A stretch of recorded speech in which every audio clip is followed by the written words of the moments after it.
Welcome to Tom Benson Hall of Fame Stadium on the campus of Canton-McKinley High School. My name is Matt Baker alongside our engineer Rick Phillips, and my partner in the booth today is Steve Graves.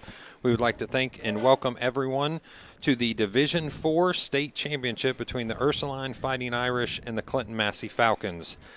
Steve, just describe for our listeners, especially those who haven't seen Massie football as much as you and I have, what are you going to see today from this 13-1 Falcon team? Oh, Massie football, you're going to see a ground and pound type of style offense. They're going to look to run that triple option a little bit. They'll tend to run that boot action a little bit too. But what you're going to get basically from them is this tough, hard-nosed football on both sides of the football. And on the other side of the ball, or other side of the field, we have four-time state champion Ursuline Fighting Irish under the direction of Dan Reardon, a head coach with 3 of those championships to his credit. So what are your thoughts on this talented spread attack Ursuline offense? Ursuline has many, many weapons to go to. We'll get into that here a little bit later, but they got speed, they got some size, and hopefully defensively we'll have to step up big time today.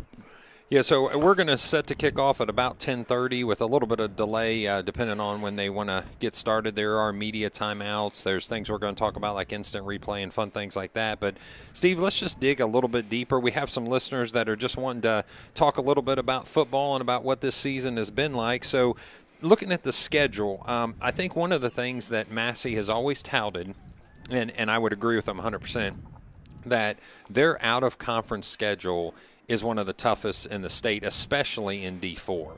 This may be a team that could say an equal statement there. So talk a little bit about the fact that, they face Bishop Hartley. Ursuline starts the year off with Bishop Hartley. They play Chardon, who's in the D3 state game that'll be later on after ours. They play Warren Harding. They play St. Vincent St. Mary. They play Villa Angela St. Joseph.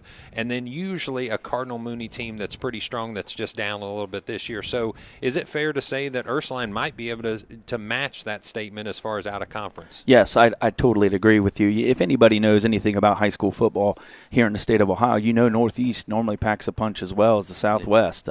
Normally you get those two meeting in the finals, except for when you get to those lower divisions with the MAC country. But we won't even start with that. Yeah. Let's not talk about the MAC, considering they've got 2 games coming up with state championship no doubt. potential. Yeah.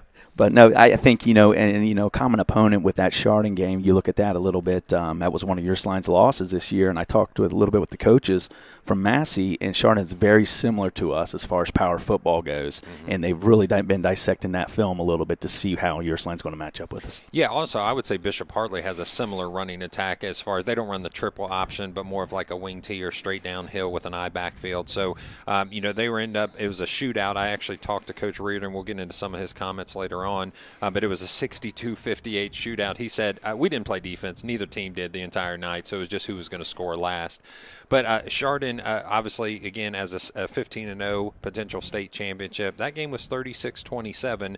So it looks like if you look at the scores throughout the whole season, in the playoffs in particular, Ursuline has had 242 points for and 145 points against, and that goes against the entire year of 612 points for and 455 against. So all the credit in the world to their offense scoring 612 points, but giving up 455 points as well as 145 in the playoffs, it may be a conversation point for the Falcons. Well, yeah, I think so. I think if Massie's able to sustain drives and stuff today and put some points on the board, I think we're going to be able to stay right in with them. I don't want to get quite into a shootout with it, right. But Ursuline has shown that they are giving up a lot of points, and I think we can move the ball today.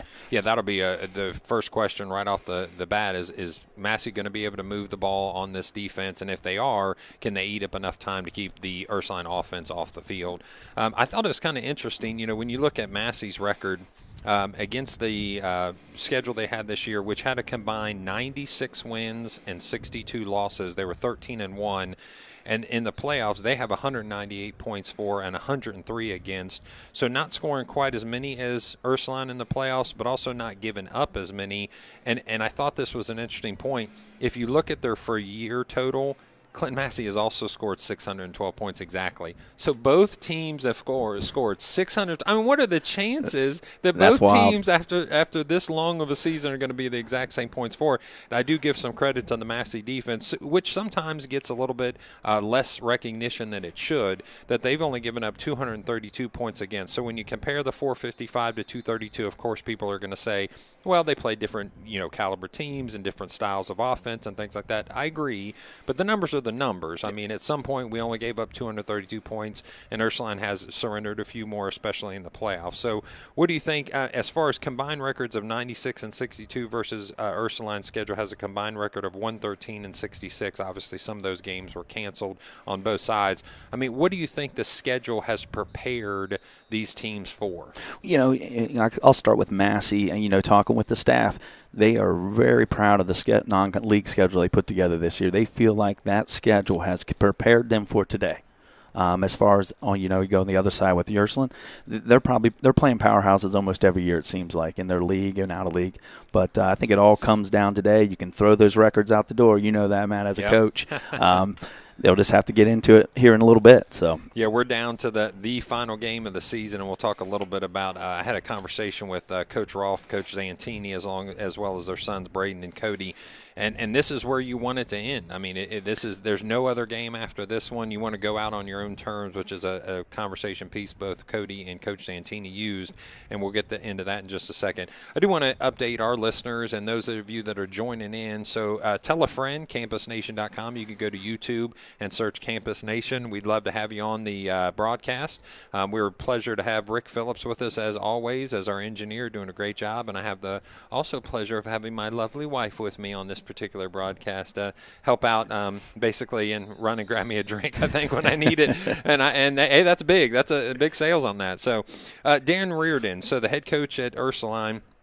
In two different stints, he's been the Ursuline head coach for 10 years. He did a 7-year stint, and now he's on his third year. Took back over in 2019. He is 92 and 43 at Ursuline. And just as a comparison note, in 26 years at Massie, McSorley is 248 and 64. So as a Canton Field, Youngstown graduate, he knows this area. He knows the Ursuline area. His mother actually graduated from Ursuline, if I remember him saying correctly. So I mean, it's just been he's a Northeast boy, and he's bringing back what he feels as a powerhouse program back to the recognition that it deserves. That's great. Yeah, and they have been. You look at they've been in the state now. How long has it been again, Matt? Like 10 years, I think, from the last state appearance. Yeah, so he had a championship in 2008, 2009, 2010. So yeah, it's been a little bit since he's been at the state game, but he's got 3 championships under his own belt. Yes, that's impressive, to say the least. Yes. And I'll tell you what's interesting. We had a conversation. I appreciate Coach Reardon joining me for about 45 minutes yesterday. Very busy week. He had media requests all week long, and he made a contact with me, and we got together, and I appreciate his time. And I actually got to introduce myself to him on the field. Very nice gentleman. I thought this was pretty special. So in 2020, they finished the season, I believe they were 7-3. They didn't make it to this level where they're at now, obviously. So he loaded up his team, everybody that was willing to come with him to this game, and he said he had pretty much a full squad, and he brought them to the D4 championship game in 2020. I thought that was pretty special because he said, I wanted them to see a couple things. First and foremost, we have the talent to get to this game. I mean, he looked at the talent on the field, which was great. I believe that was a Van Wert win and a state championship for them, and that's a very talented team. But he looked at his players and said, is that linebacker really any better than our linebacker? Is that running back any better than our running back? And most of the players could agree, no, they weren't. It's just they hadn't done the things to get to that level. So in 2020, they watch that game, then they come back here in 2021, and obviously they're in the championship game, having put all that time and effort. I'll be honest with you, that's a pretty neat story. That's definitely neat. I love when coaches kind of think outside the box a little bit to get their teams kind of geared up and fired up for the future. I think that was an excellent move by Coach Reardon to do that last season, and look where they're at today. And I'll kind of reference your program as well. For those of you that know, Steve Graves is our head men's coach at Clinton-Massie. I think the biggest difference, he said, between that 2020 year and into 2021 was it got them to believe. I mean, think about that, and I know you've talked to me about that as far as a cultural change. Do our players at the basketball level, do our players at the football level truly believe that they can compete at the state level? Oh, most definitely. I think even in this football program specifically, they know that they need to be here. They believe they should be here. They've been looking at this since like 3rd, 4th, 5th grade. Yes. And they finally are here. So that monkey's kind of off their back. That the pressure a little bit they might have been feeling around the community about this is the team that's going to be here. Well, they're here today. Yeah, a lot of people have looked at them since 3rd grade, just like you said. That's an accurate statement that, they I believe, and I don't want to misquote, but I believe there was some sort of like, only lost one game in 5 years of people or something like that. I mean, it's a very talented group, and we knew that going in.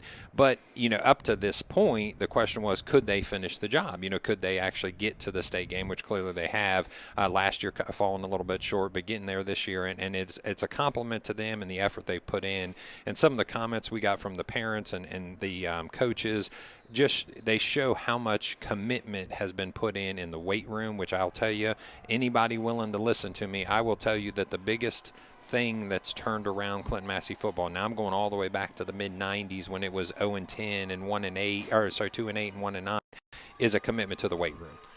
Yes. That's where it starts. Yeah, the strength. We were at the community pep rally the other night, and all 4 captains, they all mentioned the strength lab. Mr. Sear posed the question as, what do you give to younger future Falcons advice? And they say, get in the strength lab. Absolutely. That's awesome. I said it to the water boys on the sideline. Cody Zantini was at the 2017 championship game here at Tom Benson Hall of Fame Stadium, and he was a water boy, and he looked at his dad and said, I'm going to be back here as a senior. I'm going to be in this state game. And he saw the commitment that it took to get to this level, and they've put that commitment in. You have to give them credit to say, you did it. You did exactly what you said you were going to do, and you made it to the pinnacle. Now, obviously, we hope as Falcon fans and those that have supported the team all year long that we can finish the job and bring home that 3rd trophy, that trifecta. Yeah, absolutely. These guys have sacrificed. I've talked to a few of them this week, and these guys are like, Coach, we've been dedicated to the weight room 6 days a week. When other kids and stuff are wanting to go out and maybe go to the movies or something, we're coming at home, getting rest, eating right, doing all the right things, and taking care of themselves. And here they are today at the Hall of Fame Stadium. Yeah, and just to talk a little bit about where Coach Reardon brought his team from. So last year, after that loss in the regional finals, he did kind of credit quarantining to that. So they lost, I believe, 2 starters during the week and then 2 more starters within 24 hours of kickoff because of contact quarantining. Wow. And one of those 2 were his son and the quarterback. Oh. So that was big. Yes, that's huge. Yeah, I believe his son was a leading receiver, maybe even a tackler, and is actually playing at Miami University now on a football scholarship. So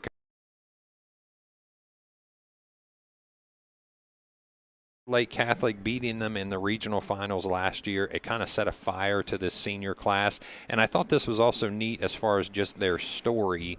A lot of these seniors from last year, especially the ones that did get kind of quarantined at the last minute and missed out on that opportunity, have come back throughout the year. They're at this game. They're on the sidelines rooting this team on, saying, hey, you're also playing for us. Yes. You're playing for you, but you're playing for us because we missed this opportunity. I thought that was awesome. Talking to Coach Reardon, too, he has nothing but respect for the Massie program. He said, obviously, the offense is impressive running the ball, and he credits the Massie team as the best tackling team that he has seen in football this year as far as watching any film. That Clinton-Massie is the best tackling team that they've had. He said there's the 3 rares. He said there's 3 rares, and he has told his team this all week. Rare number 1 is that they miss a tackle. That's rare. Rare number 2 is that they throw the ball. So rare number 3 is they punt. So I thought it was interesting that he's kind of preached that to his people already, that there's a process and a plan that Massie goes through, and it usually involves we're going to go for it on 4 downs. I mean, if we're past the 50 especially, you can pretty much bank on it. It's a 4-down territory. Yes. And then we don't pass very much. It's one of those things that I'll give credit to my color commentator through the year, or E.J. Lamb, that said Cody is able to, though, kind of pull that out when he needs to immediately. I mean, he has a couple interceptions on the year, and the fact that he doesn't pass that much, but then it is expected to make a pass, and usually they're right on the money. So, and then the third thing, that's a huge compliment to say they rarely miss a tackle. Yes, I mean, the defense, especially for Massie, has gotten better week in and week out. They've been kind of performing at even a better level here in the playoffs. And we called out a couple guys last week on some great open field tackles that they've made against Bloom Carroll. It looks like we do have the coin toss going on right now, and we'll give you just a moment here. It looks like they're going to switch sides. I believe that Ursuline won the toss and deferred. So, yep, Massie is going to receive the ball to start, and they will be going from left to right on your radio dial or your TV screen, those of you that are watching the other broadcast. I did have, Steve, I think you'll think this is funny. I had more than one person tell me, hey, I watched the Spectrum broadcast, but I actually turned their commentators off to listen to you and Coach Graves. Oh, that's fantastic. Yeah, that's great. I hope they're doing that today, too. Yeah, I actually had a phone call from my neighbors up the street, Adam and Carrie Burris, Ron Ruddock's daughter, said that they will put it on Spectrum and put us up. Excellent. Kind of doing that. We'll shout spread out to you guys. Yeah, that's right. We'll spread some love their way. So getting back to this Ursuline offense there, led by a team captain, which is Shannon.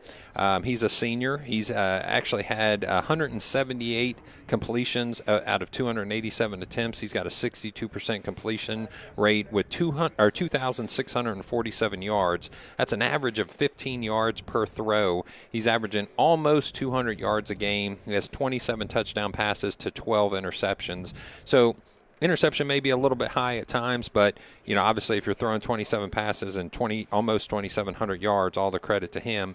But he does it with more than just his arm. He does it with his legs as well. 122 carries for 804 yards, averaging 6 yards a pop, almost 7, and has 8 touchdowns running the ball.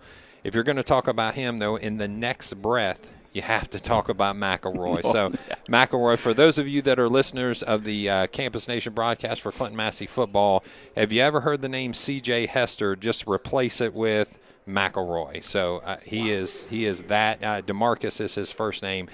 He is about 5'11". They list him at 6 foot. Or, I'm sorry, they list him at 5'11", 175 pounds.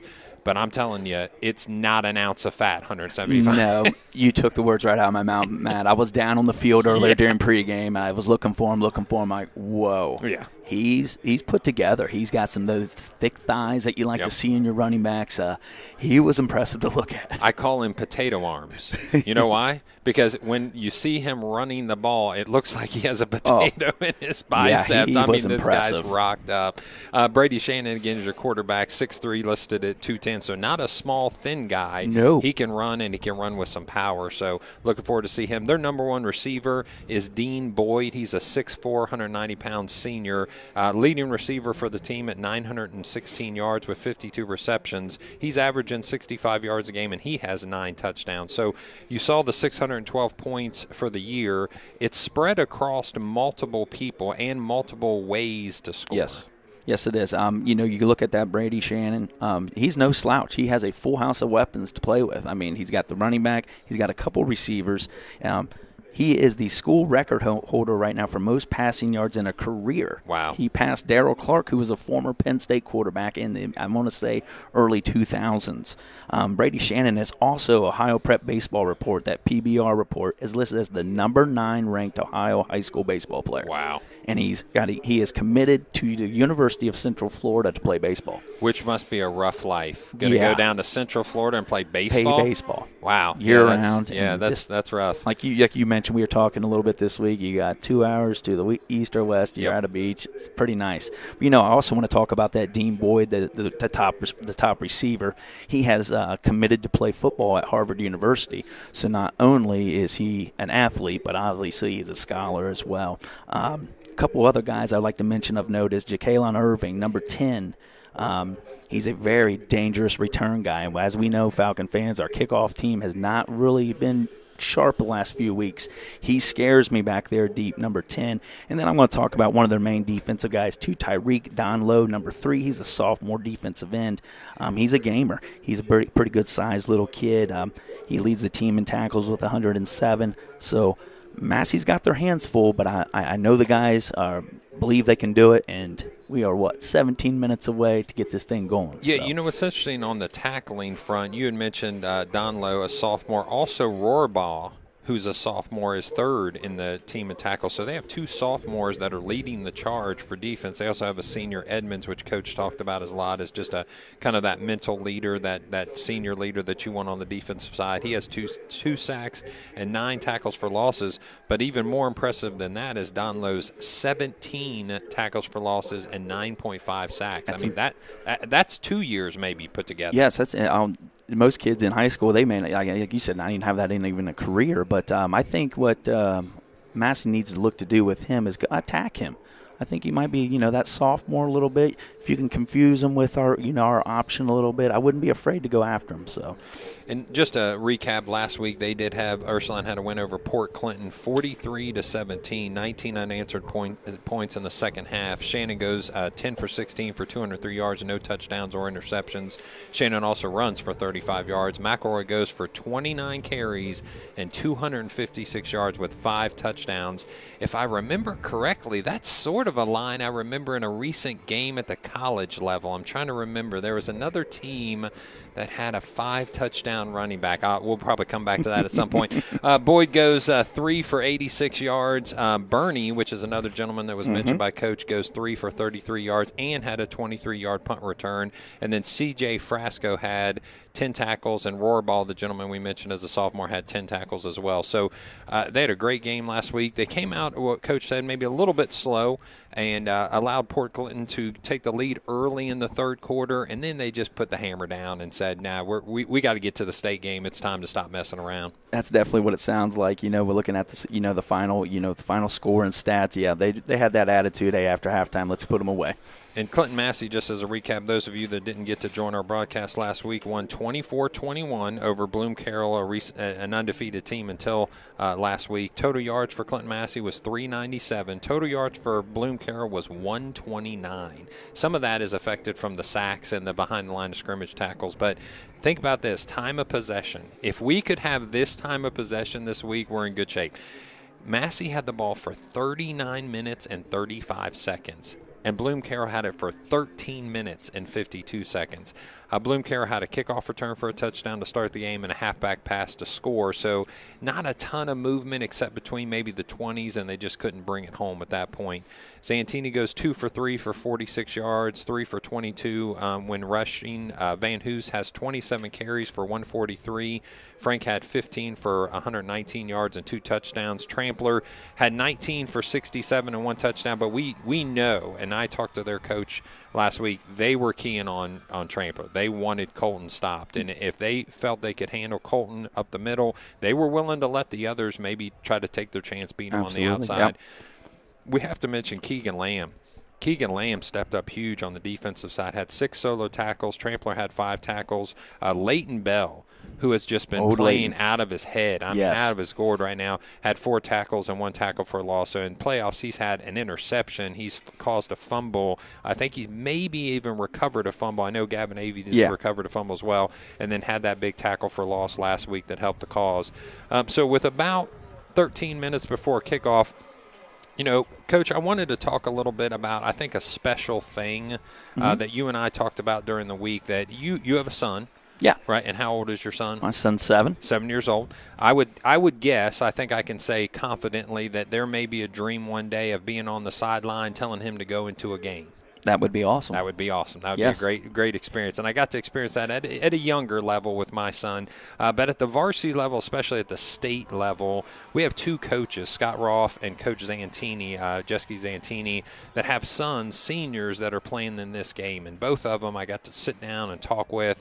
And I'll be honest with you, I have no problem saying, had to take a deep swallow a couple times going, woo. That's tough. You know Yeah. what I mean? That's a great feeling to have and say, wow, that's just, I can't imagine how great it is to know that your child is going to be running onto the field and at one point, congratulating them or maybe consoling them depending on how the game goes out. But I did talk to Scott and ask him specifically, what experience do you have coaching with Braden? He said he coached him in Pee Wee wrestling and in football, of course.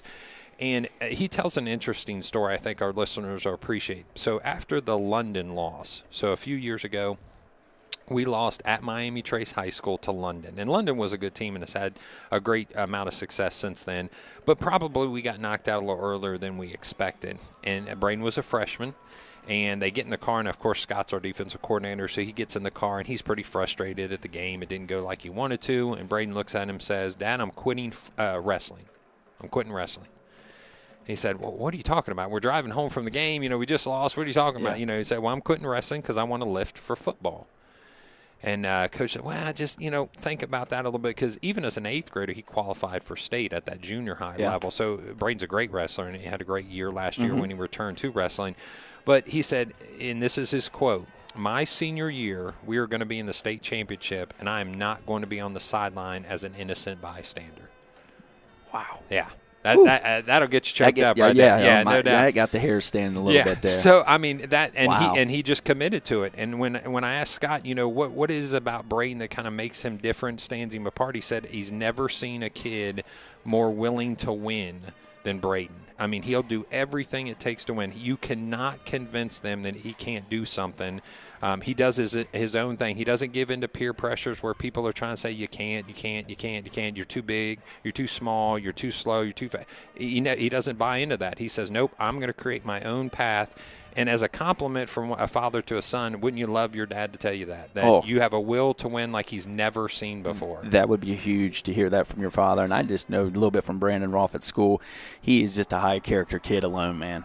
That kid is just awesome. He's involved with anything he can get into. And Hope Squad. Just awesome, man. Yeah, Braden's wonderful. So 2 years of lifting at Strength Lab starting on the Monday after the season was over.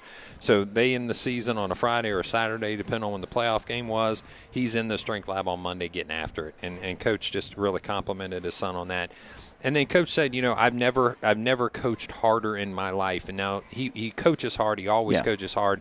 But there is something special. There has to be something special about seeing your son on that sideline and then in the games and saying, I got to do everything I possibly can to give him an opportunity to win a state championship.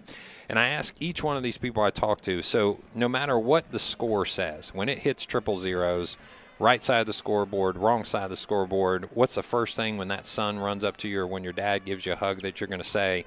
Across the board, it's, I'm proud of you and I love you. Oh, that's a special. Yeah, that takes me back even my senior year. My dad coached me. Yes. In fact, he's even coaching in the state finals for Springfield tonight. That's awesome. He'll be up here for the first time in 39 years of coaching. That's awesome. And just hearing you, Matt, it's taking me back to my senior year.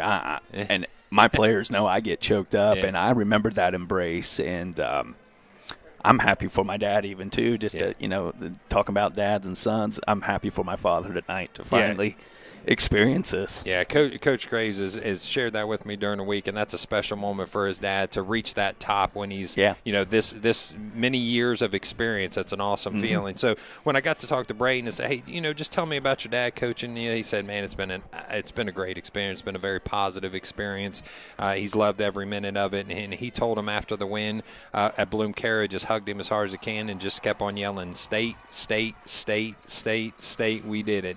So talking to Coach Zantini, he had nothing but positive things to say about his experience coaching Cody. Has actually been coaching him since first grade flag football. I mean, that's amazing. The only year he didn't coach him, he said, was in 7th grade. And Z gave a lot of credit to growing up in this program as a water boy from 2008, seeing it all the way up to now, and kind of leaving a legacy and seeing how much it takes to get to this level. He credits being a part of the water boy system and watching these kids grow up together. It's been awesome. He was really impressed with Cody's statement in the paper that he said he's put everything aside. You mentioned this just a couple moments ago, that he put everything aside for 13 years for this moment. Yes. Like you said, I'm not going out with my buddies and doing silly stuff. I'm not going going to do that because I want to be in the state game. Yes. And I'm going to have to lift. I'm going to have to do the work to get there. Cody watches more film than anyone he's ever known, Coach Z said. Always willing to make plays and see what fits better. I know that he wants to verify what I've said for 2 years in these broadcasts. I make this joke from time to time about, that's the play they drew up at the kitchen table, because he's been at the kitchen table with Coach Z since 3rd grade. And both of them told me, no, that's right. You actually have it right. We would spend hours and hours after breakfast, after lunch, after dinner sometimes talking about plays, seeing what fits, what's a bet. And then as he's growing and older, he's taking those opportunities to say, well, what if we tried this, Dad? Because Coach Z, to his own admission and to Cody's admission, is very, very planned and organized in his approach with the offensive calls.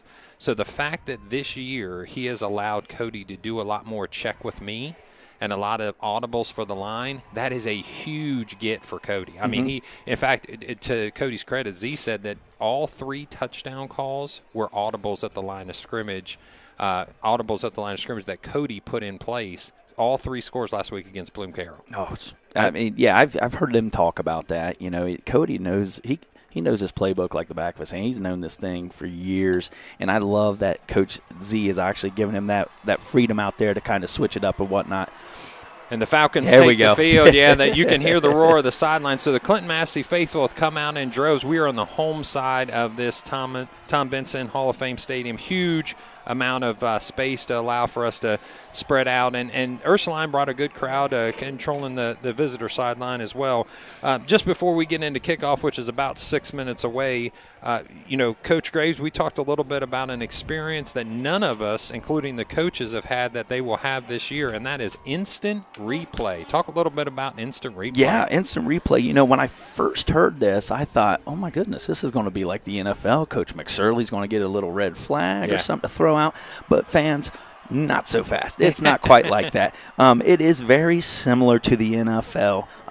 Automatic reviews will be like touchdowns, 2-point tries, turnovers, onside kick stuff. That's kind of automatic reviews that can be looked at. All scoring plays can be looked at. And there's some, like the pass interference is not reviewable. And all replays come up from the booth. Ohio High School Athletic Association has a booth referee, so to say. Right. And he's like right next door to us, I do believe. Right a couple suites over, yeah. I think this could play big into the game. Yeah. Possibly. You never know. But I love the fact that they have it just in case we need something to swing back our way. Yeah, I thought it was easier. As I was reading over these rules, I thought it was easier just to say what they can't review than what they can review. I mean, it seems like there's a ton of amount of review so far. It looks like the erroneous whistles and intentional grounding, illegal kicks, illegal blocks, illegal receivers downfield, pass interference, as you mentioned, and then anything that is not mentioned specifically can't be added to the list as the game goes on. But this is a wrinkle. Oh, we're going to take just a second and pause for the national anthem.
We do want to send a special shout out to the Clinton-Massie band for doing the national anthem, and you just have to appreciate the efforts put in by this band. I mean, throughout the rest of the year, usually most bands are kind of sitting at home at this point. In fact, weeks ago they would have been able to rest, put their uniforms up, and Krista McLean and Andrew Hall have led this band over the last 6 weeks to support this team. The cheerleaders as well. A couple times in the hallways today this week that these guys have now coached more than half again their season. I mean, they're 6 weeks past the 10th game, and that's a whole lot of time. I know they do it for the kids. They do it, not for recognition, but whether you like it or not, that's a whole bunch of time. Oh, my goodness. Yeah, they put in all kinds of time. They talk about how much film they watch. These guys digest so much film.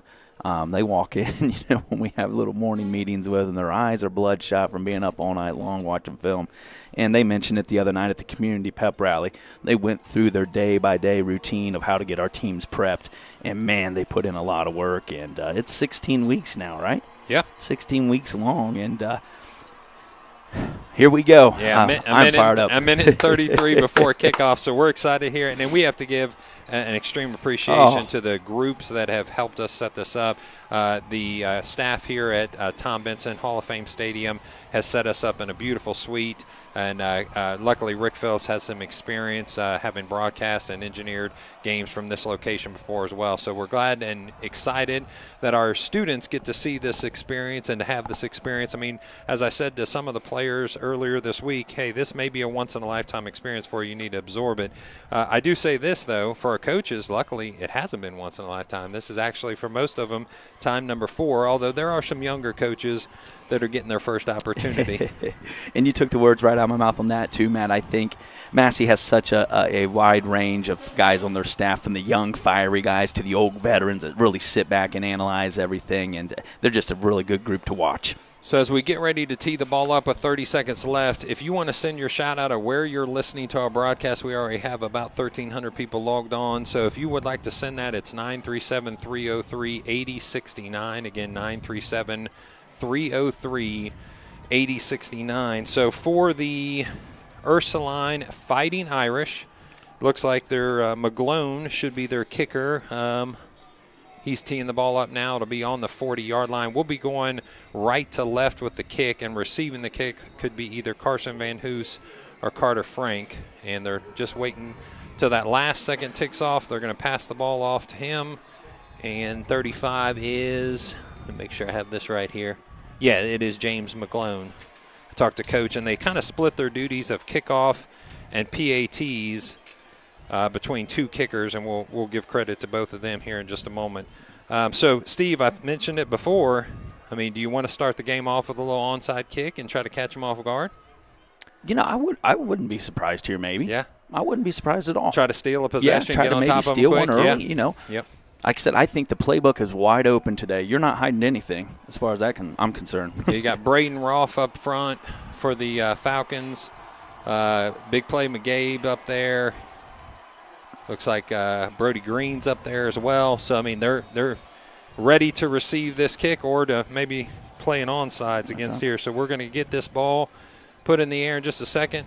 McGlone puts his hand up in the air. It is a pooch kick. Yep, it's a pooch kick to Colton Trampler.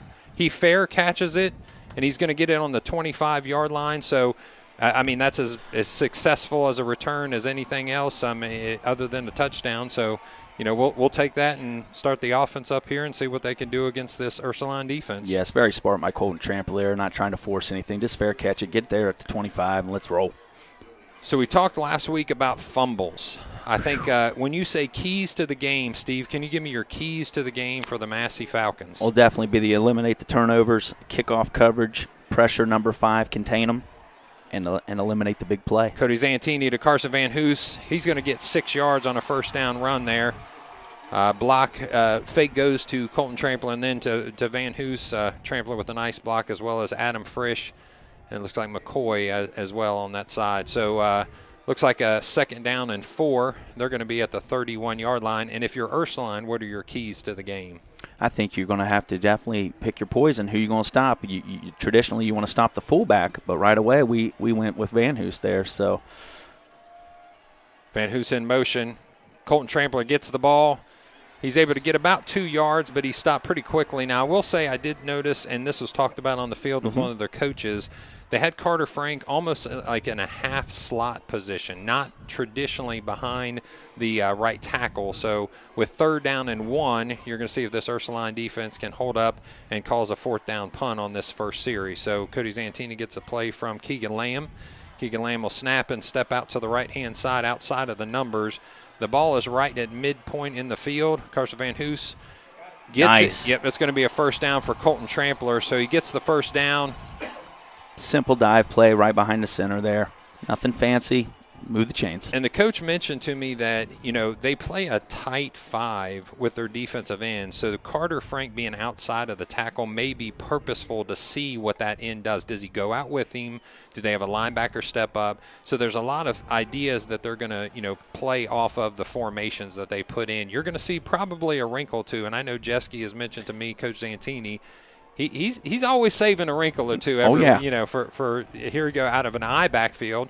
Goes to Colton Trampler again. This time Cody Zantini to the left-hand side at the 50, at the 45, at the 40. He's going to cup the ball and go down at the 35-yard line. So that was an option play. The fake was to Colton Trampler. He pulled the ball. Option left gives him about a 15, 25-yard run there. Yeah, and you had Carter Rutan going downfield as a wideout, giving the great block for Cody to get spring for an extra 5 or 6 yards. Yeah, 36-yard line is where the ball will rest as Blake Ireland, who is lucky that we have Blake. I was a little concerned, obviously. For those of you that were at the game last week, you saw Blake carted off in an ambulance. I spoke to his dad earlier in the week, and they're actually very happy with his cognitive abilities after that hit. Play goes to Carson Van Hoos off the right-hand side. Nothing brewing there except about a yard or two. So it looks like if you saw what I just saw, Cody could have boot that out on the left-hand side and just ran for days. So that may be something they come back to, which is one of the plays that Coach Zantini said that Cody has in his back pocket as an audible if he so chooses. Yes, talking with Zantini as well. He likes to run a couple different formations early just to see, like you mentioned, Matt, how that defense is going to shift or how they're going to line up to it. He does a nice, slow, methodical drive here just to figure things out. This time the wishbone backfield is set up midfield. Goes to Carter Frank on the left-hand side. He finds an opening, gets an extra 3 yards after the first initial tackler misses him. So that's going to be, looks like a 3rd and 3 at this point. So Coach Reardon talked about the same thing that pretty much every coach talks about whenever you talk about is that you got to get them off schedule. You got to get them off schedule to where they're not looking at these 3rd and 1s and 3rd and 2s, and even this case 3rd and 3 is pretty close. Yeah, I'd say it's pretty close. I mean, they haven't been off schedule yet, so they need to step up here if they want to try to do something. You'll see a wishbone backfield again. Dawson Conley is your tight end to the right, Lex Russell to the left, so double tight set. The snap goes to Carson Van Hoos. There's going to be a penalty, and it's going to be stopped. The play is going to be stopped, and this is exactly what you don't want to have happen if you're Clinton-Massie. They're going to call a false start. So now instead of 3rd and 3, it's going to be 3rd and 8. So I would think you're going to probably change that play call from the original handoff that was going to go to Carson Van Hoos, and it probably looked like he was going to get that. It did look like there was going to be a little crease there. I'm curious to see now. Are we going to pull that, maybe get that boot action, or are we just going to stick with the ground and pound here? Yeah, I mean, you can see Ursuline's players are calling pass. I mean, they're throwing their hands up in the air the whole time, and even though Coach said it's one of the 3 rarities, that they think that it's coming this time. Oh, the toss to the left-hand side. Carter Frank, he goes to the left, finds the sideline, but it's going to be a flag, and it's going to be outside the tackle box. Looks like our offensive lineman Frisch might have grabbed and brought him down, Yeah, I wasn't real sure if they were going to call that. It took them a while to get the flag out. I thought we were going to be okay, but you saw the Ursuline sideline just screaming for it, and they finally got it. Now you're way behind the chains here, so you're going to be 3rd and probably 18 at this point. Is it smart? What's going through your head as a coach, is it smart to go ahead and put a running play in, try to get some of that back, and then go ahead and punt and cough and, kick it to the corner? Or are you willing to maybe let Cody get loose a little bit here, drop him back? And they do have a spread look. They can come out in the spread, and it's been brought out a few times, not a lot, but a few times they brought out the spread. So he could go to the air if he wanted to. It'll be mainly just can he get the protection that he needs. Carson Van Hoos gets the toss on the right-hand side. He finds an opening, but he slips inside. He makes Great one tackle run. and miss. He's going to go ahead and get down to the 25-yard line. So initially hit, he pushed that guy off him, hit a second time, he spins out of that, and he lands at the 25-yard line. So you're gonna see just a 1-2 there by Carson, man. That senior right here, this is my last game. I'm not going down. I'm getting this first down, and the Falcons are back in control. Clock's still running. Our style of football here early. double tights is your set. It's Carson Van Hoos again. Opening on the right-hand side, gets down to the 20. He pushes ahead. Yeah. He's running angry right now. Yes, he is. You can tell he's running angry. Now, there's no running back in the world that would be mad at 147 yards last week. But something tells me Carson Van Hoos wasn't happy that it was 27 carries that it took him to get the 147. And he also coughed it up twice, so maybe he's out here, too, to get a little revenge and show people, hey, look, I am the real deal. That's right. I might have coughed it up a little bit, but we're going after it. Call me the bell cow, ringy-ding-ding. So let's see what we can get on the right-hand hash this time. 18-yard line. They try to get him to jump off sides. Snap the ball to Colton. Colton's able to push down off the left-hand side of the line, and he's going to get a good 5 yards, which is going to move the chains again. So now you're getting deep into the red zone. You're deep into the red zone at this point at the 15-yard line. It's going to be 1st and 10. Resting right at the 15, and as you said, 6:48 left on this clock. This is pretty much what you would expect and want Massie to be able to do. Yes, this is the way I know Coach Zantini wanted his offense to work right here. A lot of clock. You're almost halfway through the quarter already. Looks like Cody Zantini is making an audible call from the line. Comes a blitz, run blitz. Carter Frank, he did find an opening, but he trips on one of his lineman's feet there, so he's going to go down quickly after about a 2-yard gain. But, boy, there was an opening there. it looked like he was looking to plant to cut that back up a little bit to the right side, and like you said, meant to hit some lineman's foot and end up tripping. So it's interesting. Now, they did put a run blitz, and they put it to the A-gap side of where the play went, and it was picked up well by Colton Trampler. So I wonder if that's going to be part of their run blitz game plan, is to basically guess an A gap and stop Colton. Just take Colton away. Yeah. This time out of the I backfield. Again, Carter Frank on the right-hand side, almost in a slot formation. It goes to Colton. He's able to bowl ahead with a nice push of about 5 yards there. So on second down, he's going to get 5, which is going to make it 3rd, and they'll call it 2 at this point, 3rd and 2. Good job in between the tackles there, right side, Owen Trick and Frisch, I do believe, on the right side. Yeah, and they're going to go actually with McCoy. My bad, McCoy on the right side. But they do a lot of overload, so it wouldn't be uncommon to see him over there. Cody Zantini looks like he may be making that change to the line. It looks like a run blitz comes again. Carter Frank, left-hand side, down to the 3-yard line this time. Thrown from that is Adam Frisch. It looked like he was trying to get that next-level defender pushed out of the way. But we're going to call that 1st down and goal. They're actually going to spot that right about the 4-yard line. And I wonder there, Matt, did Cody possibly see a little showing of that blitz a little early and switch it to that left side? Absolutely think that was what he saw. Yeah, because he called that perfect. Yeah, I mean, either that or it was a really good guess. I don't know if he's seeing some tendencies or what right now or picking something up. Now we're in a split backfield. Goes to Carson Van Hoos. He's tackled immediately, met outside of the numbers there. He's going to be put down at the 11-yard line. We'll see where they stopped his forward momentum. They're going to give him back just a couple yards there. Actually, they're going to give him back to the 6.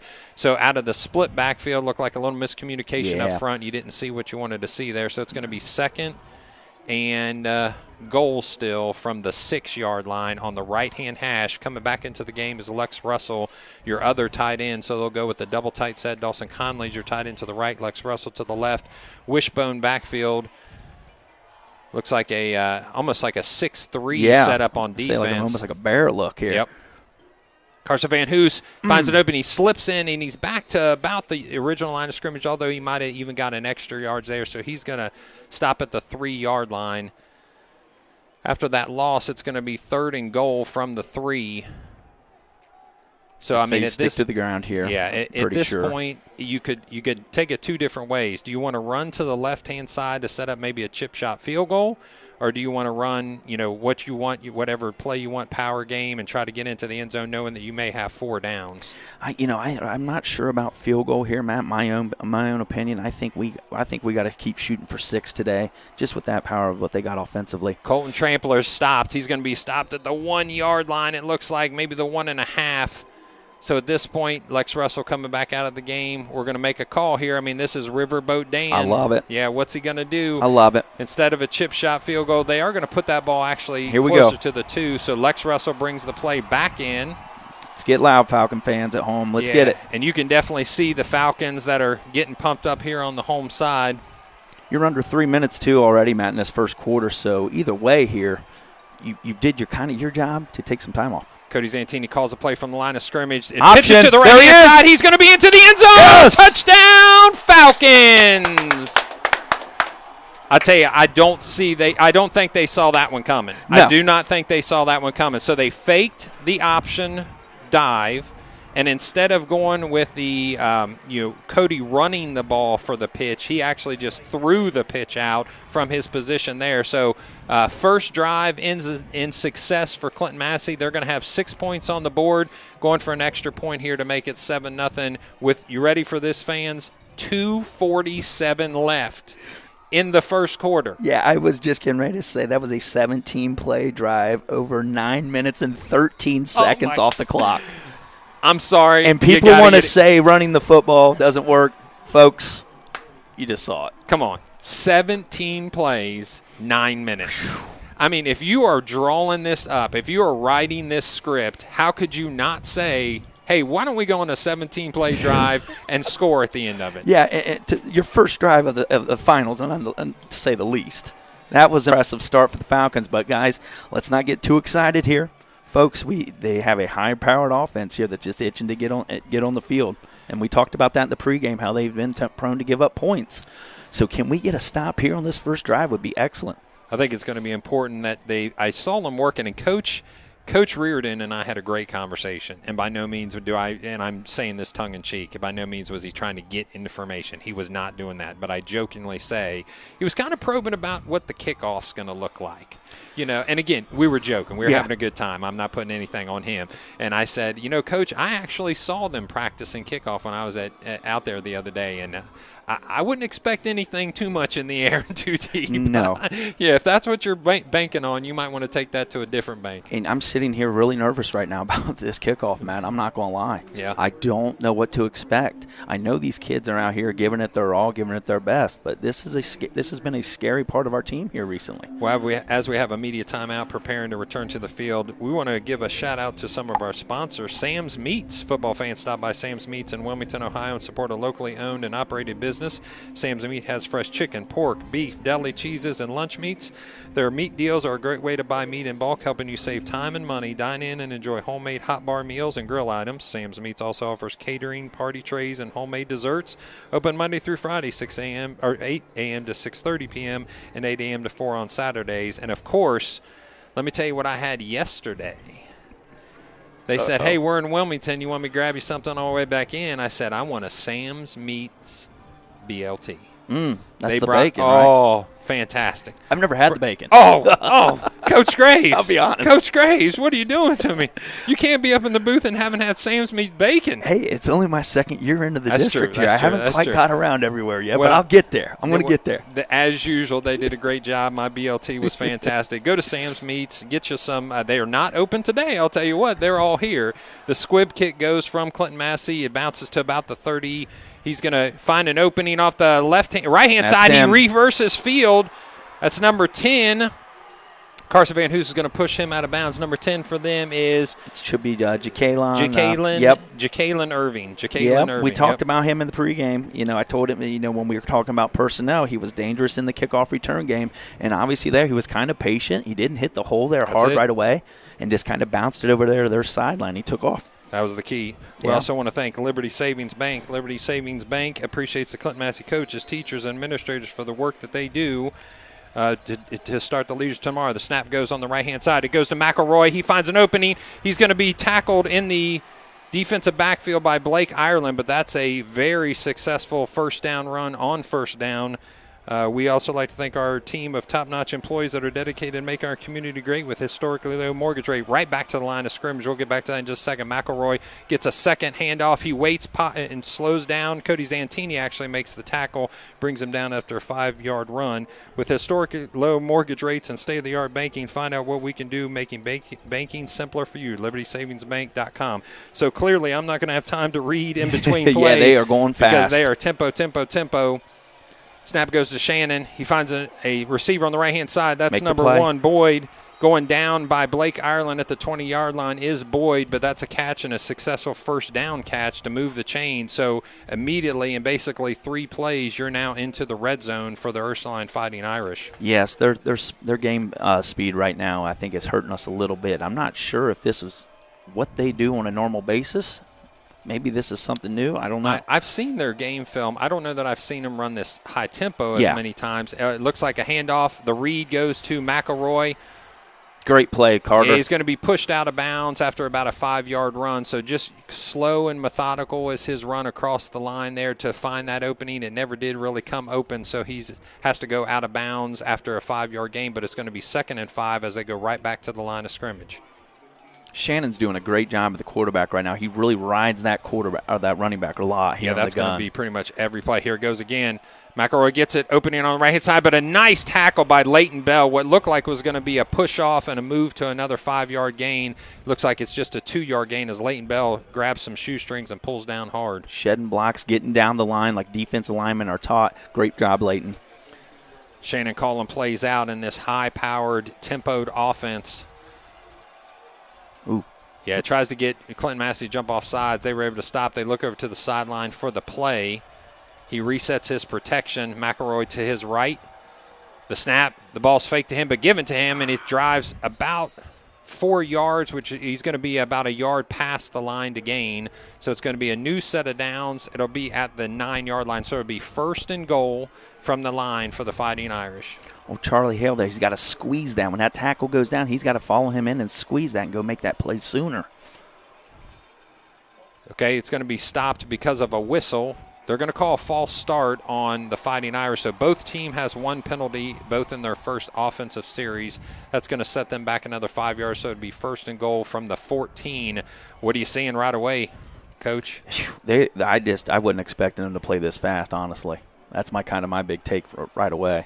Yeah, they recognize that they're going to have a little bit of less time than probably in most games if Massey's able to move the ball and slow and methodical like they did. So they're trying to score quick.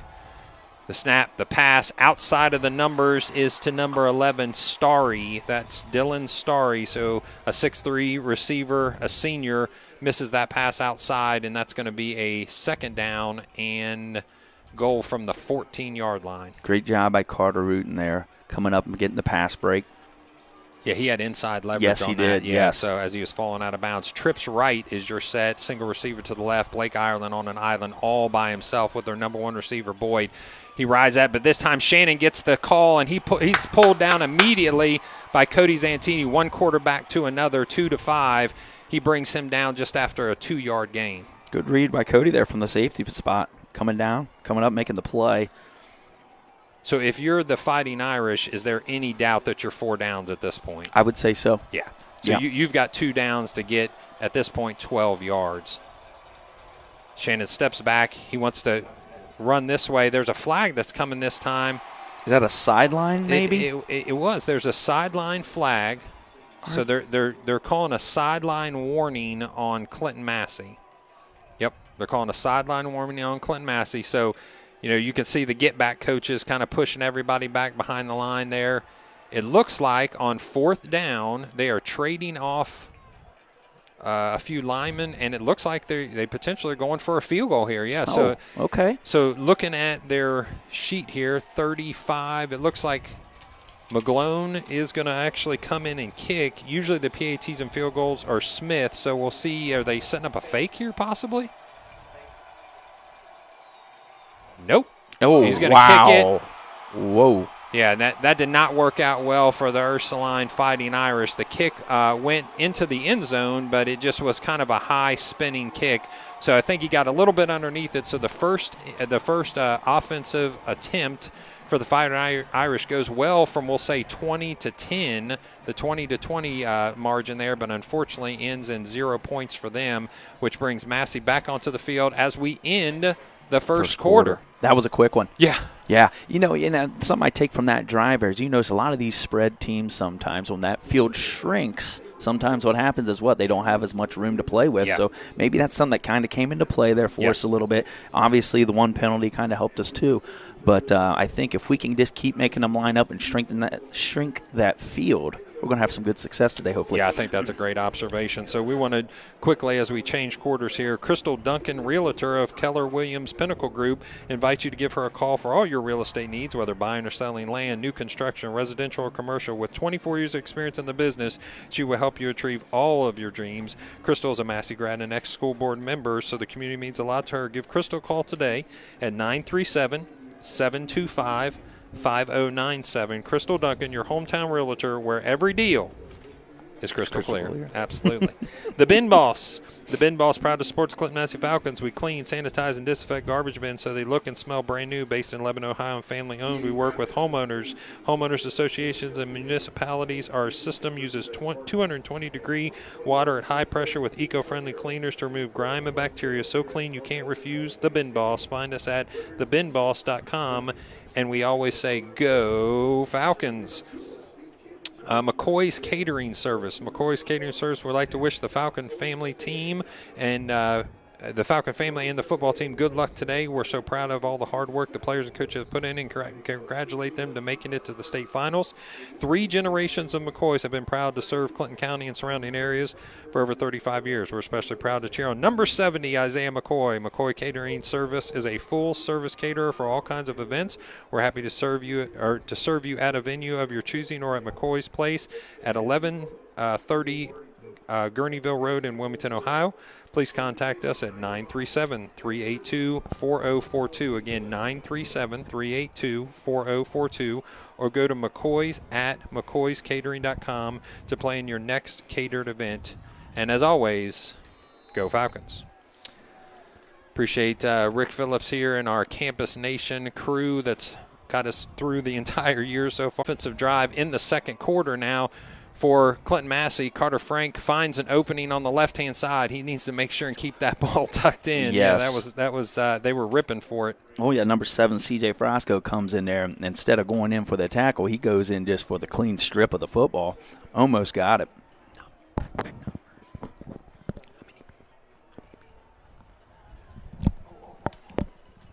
So as Clinton-Massie sets up out in their wishbone backfield, there's going to be one receiver to the left. He's closest to the Clinton-Massie sidelines. Wishbone goes to Colton Trampler, the handoff, but he goes nowhere immediately. In fact, he's bottled up and brought down by the Fighting Irish wall of defenders there. So we appreciate those that are joining us on Campus Nation, the Campus Nation YouTube channel. It's 2,500 viewers already and listeners already. We appreciate that. Third down and 5. Yeah, we're already 4 or 5 on third down here. Let's see if we can continue to move the chains, which would be huge here. You know, getting a stop and being able to go on a drive here would be great. As we started this second quarter, we're now at a drive by both teams. Took up the entire first quarter. The pitch goes to Carson Van Hoos. He finds the block on the left-hand side, but number 7 makes a fantastic shed of that. You said that was Frasco, yes. right? Yep. Yeah, that's a great defensive play. And they're going to have to punt. Yeah. So that's not the way you want the second offensive drive to end for Clinton-Massie. Punting from, it'll look like he'll set the ball at the 29, and then he's going to punt the ball probably from around about the 18-yard line or so. So successful defensive stop by the Ursuline Fighting Irish to start the second quarter. Let's see what Massie can do. Yeah, they're going to do a punt safe here. They have nobody back. They're not going to. Okay. Yeah, it's gonna slowly. Number 2 is he came back here all of a sudden. Bernie does find some space back there, and he's brought down. He actually loses a couple yards from the original bounce of the ball back to the 34-yard line. So yeah, I think just like you, I didn't see anybody. No, there was nobody back here. He must have just once they realized it was going to be kicked. That it wasn't a fake. Yeah. And I know Keegan Lamb had mentioned that he was not real happy with his 18-yard punt average last week. He said that's something he's been working on all week in practice and something he feels he needs to bring to the table to help his defensive teammates here. Oh, yeah, you want to try to pin him back as far as you can here. Not too bad to start here. 2-by-2 set, 2 receivers to the left, 2 receivers to the right. The running back is to the right. Motion goes for the Fighting Irish, and they're going to be called for a false start. So a little bit of movement up front. They're saying the Fighting Irish are actually pointing over to the defensive line of Clinton-Massie, but in this case, they're going to give it 5 extra yards back. And you see Coach Reardon in the ear of the referee trying to see who was it, what's going on, and what's happening. So Massey's defense will set up again. Gabe crosses the field. Backing up is Braden Rolfe into a linebacker kind of safety position. Colton Trampler's right up on the line of scrimmage. Let's get some this pressure. time we're going to go empty backfield. Shannon by himself, the shotgun snap from the 30-yard line. He sets and runs, has an opening, goes off the left-hand side, but Cody Zantini, again, quarterback on quarterback after a 5-yard run.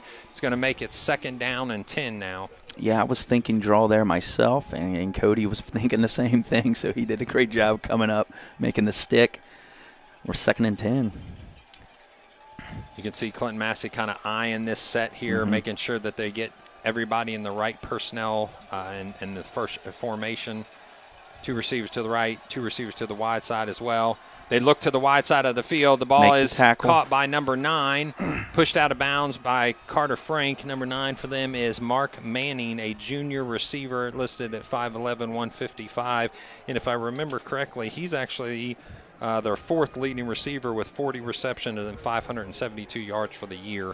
Yeah, he's an all-league player, and you need to watch out for him on some wide receiver passes as well. McElroy to the left-hand side. Cody Zantini tries to bring him down, but he can't. He's going to go out of bounds, being pushed by Leighton Bell and Braden Rolfe.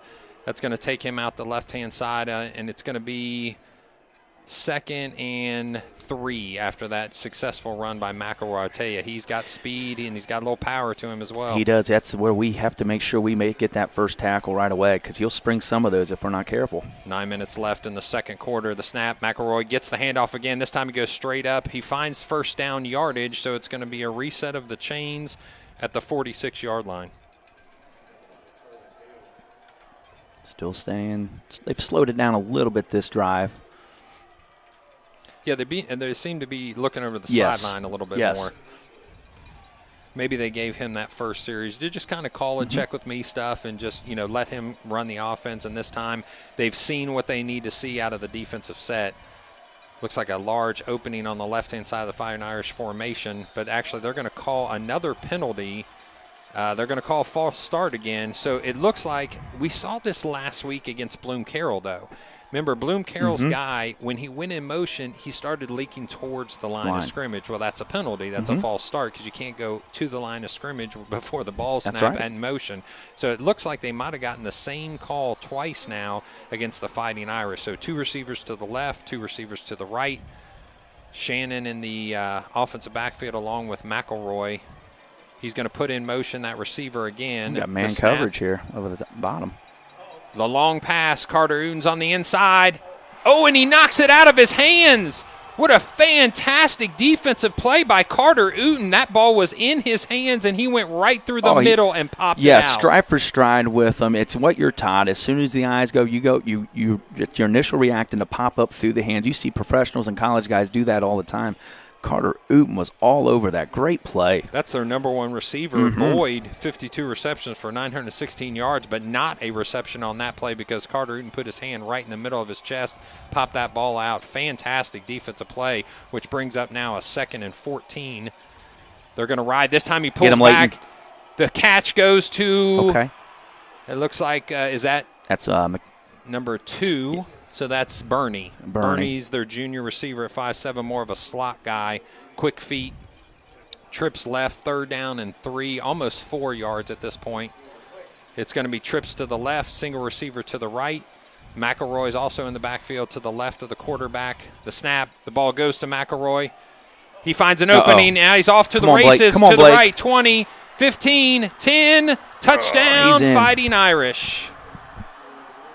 With 7:43 left on the clock, it'll pause for a moment as the Irish take it to the house against the Clinton-Massie defense that was set at about the 30-yard line. So a 30-yard touchdown run on a third down play, so they can't get them off the field. They're into the end zone. It's 7-6, and it's going to be a point after attempt here in just a second.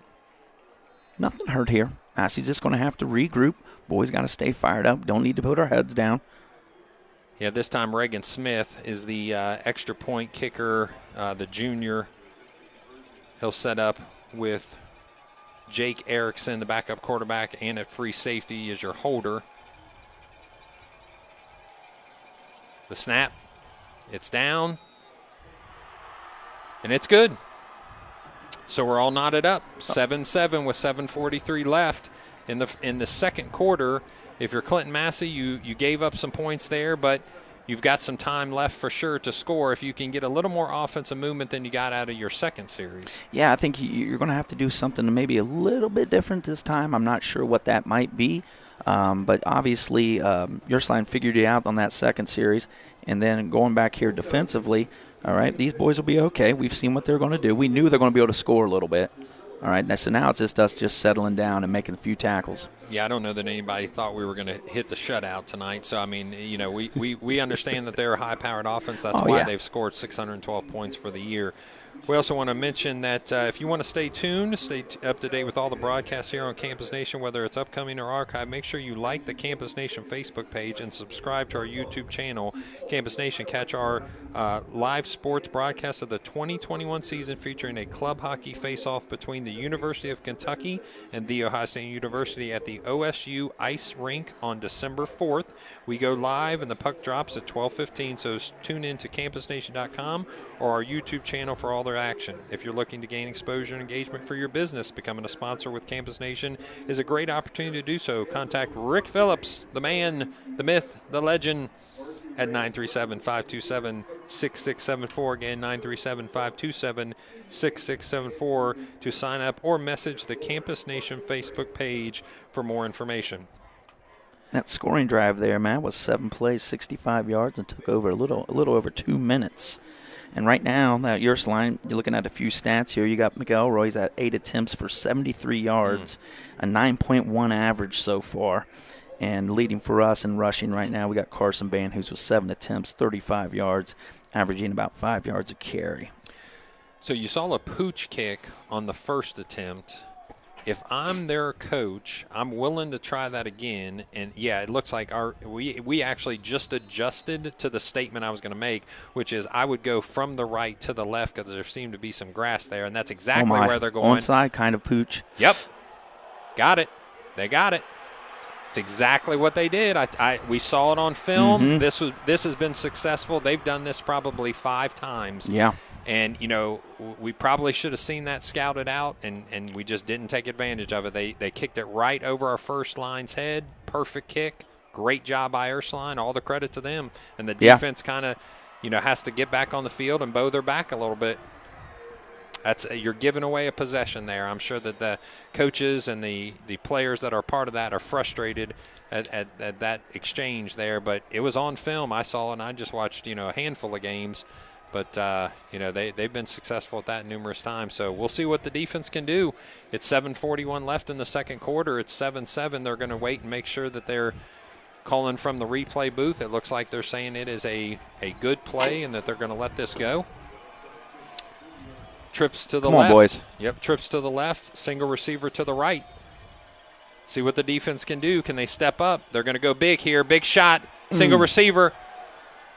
Great play, Blake. Nice play, Blake. So inside coverage by Blake Ireland. He knocks the ball down against number 10, which is Jacqueline Irving, one of their leading receivers, number 5 on the list, 28 receptions for 439 for the year with 3 touchdowns. So old Rolf put a good stick on old quarterback right there. He hit him pretty good, so I'm hoping that might kind of give him a little bit of jitters. Shake him up a little bit, yeah.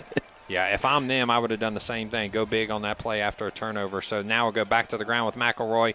Big bodies in between him and the defense, but he is brought down by number 41, Nathan Wildermuth, who's had a great playoff run when it comes to defense. Yes, he has. That was a good play right there. He got 2 big old – they pulled the right guard and right tackle, student body left, and Nate Wildermuth says, all right, boys, I'm going to take you out. Yeah, they've got some size up front, especially on their ends. And like you said, that pulling tackle's a load to bring there to that right-hand side. The snap goes to Shannon, fumbles the ball just a little bit. They find another opening. He's tripped up underneath the feet by Carter Uten. It's going to be a first down run off the left-hand side. Leighton Bell just missed him on that inside handoff. So they're just running a kind of simple outside zone left. There's nothing fancy. They're just seeing something they like on that opening. Defensive sets, offense on the left-hand hash. This time more up the gut there towards the hash mark. It's going to be another first down run on first down. Nate Wildermuth down.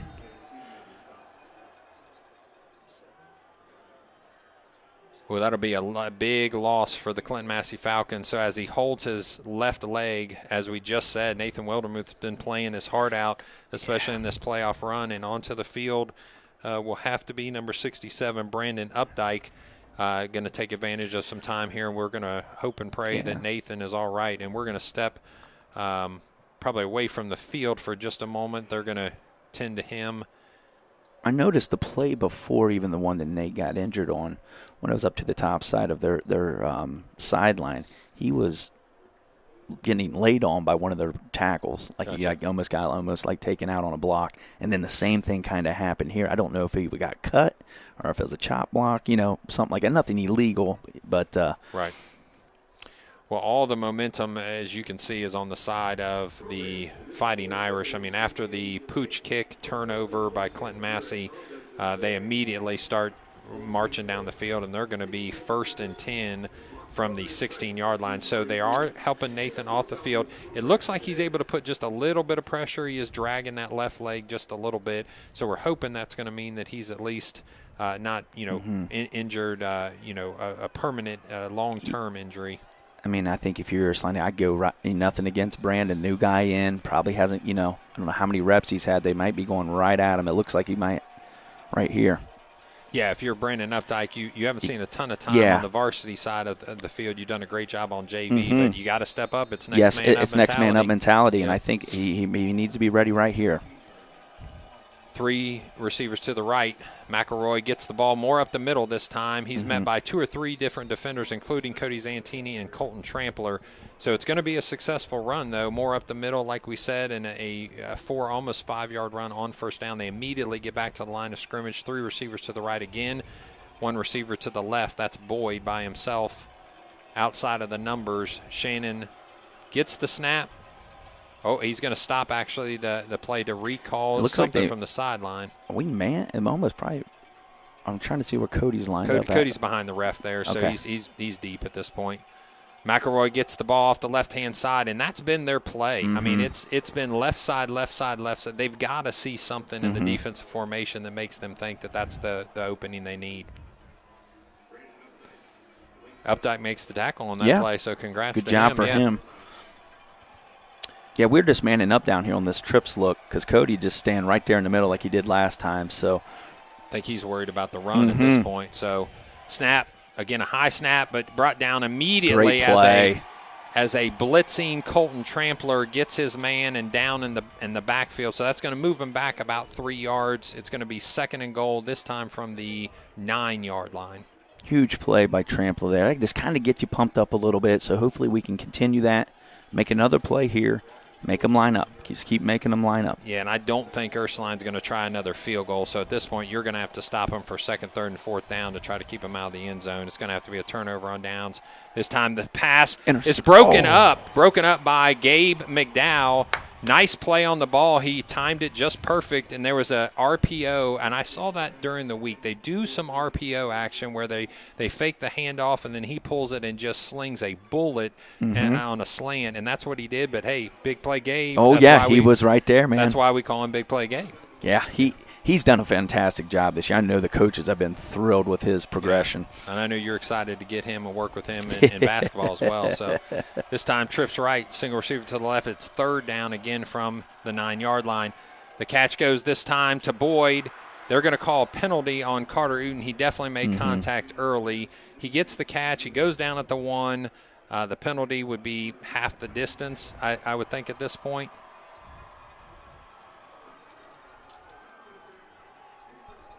So it's going to be from the potentially from the half-yard line that they're going to get this this ball. Owen Trick checks into the game, adding a little bit more size there to that front line.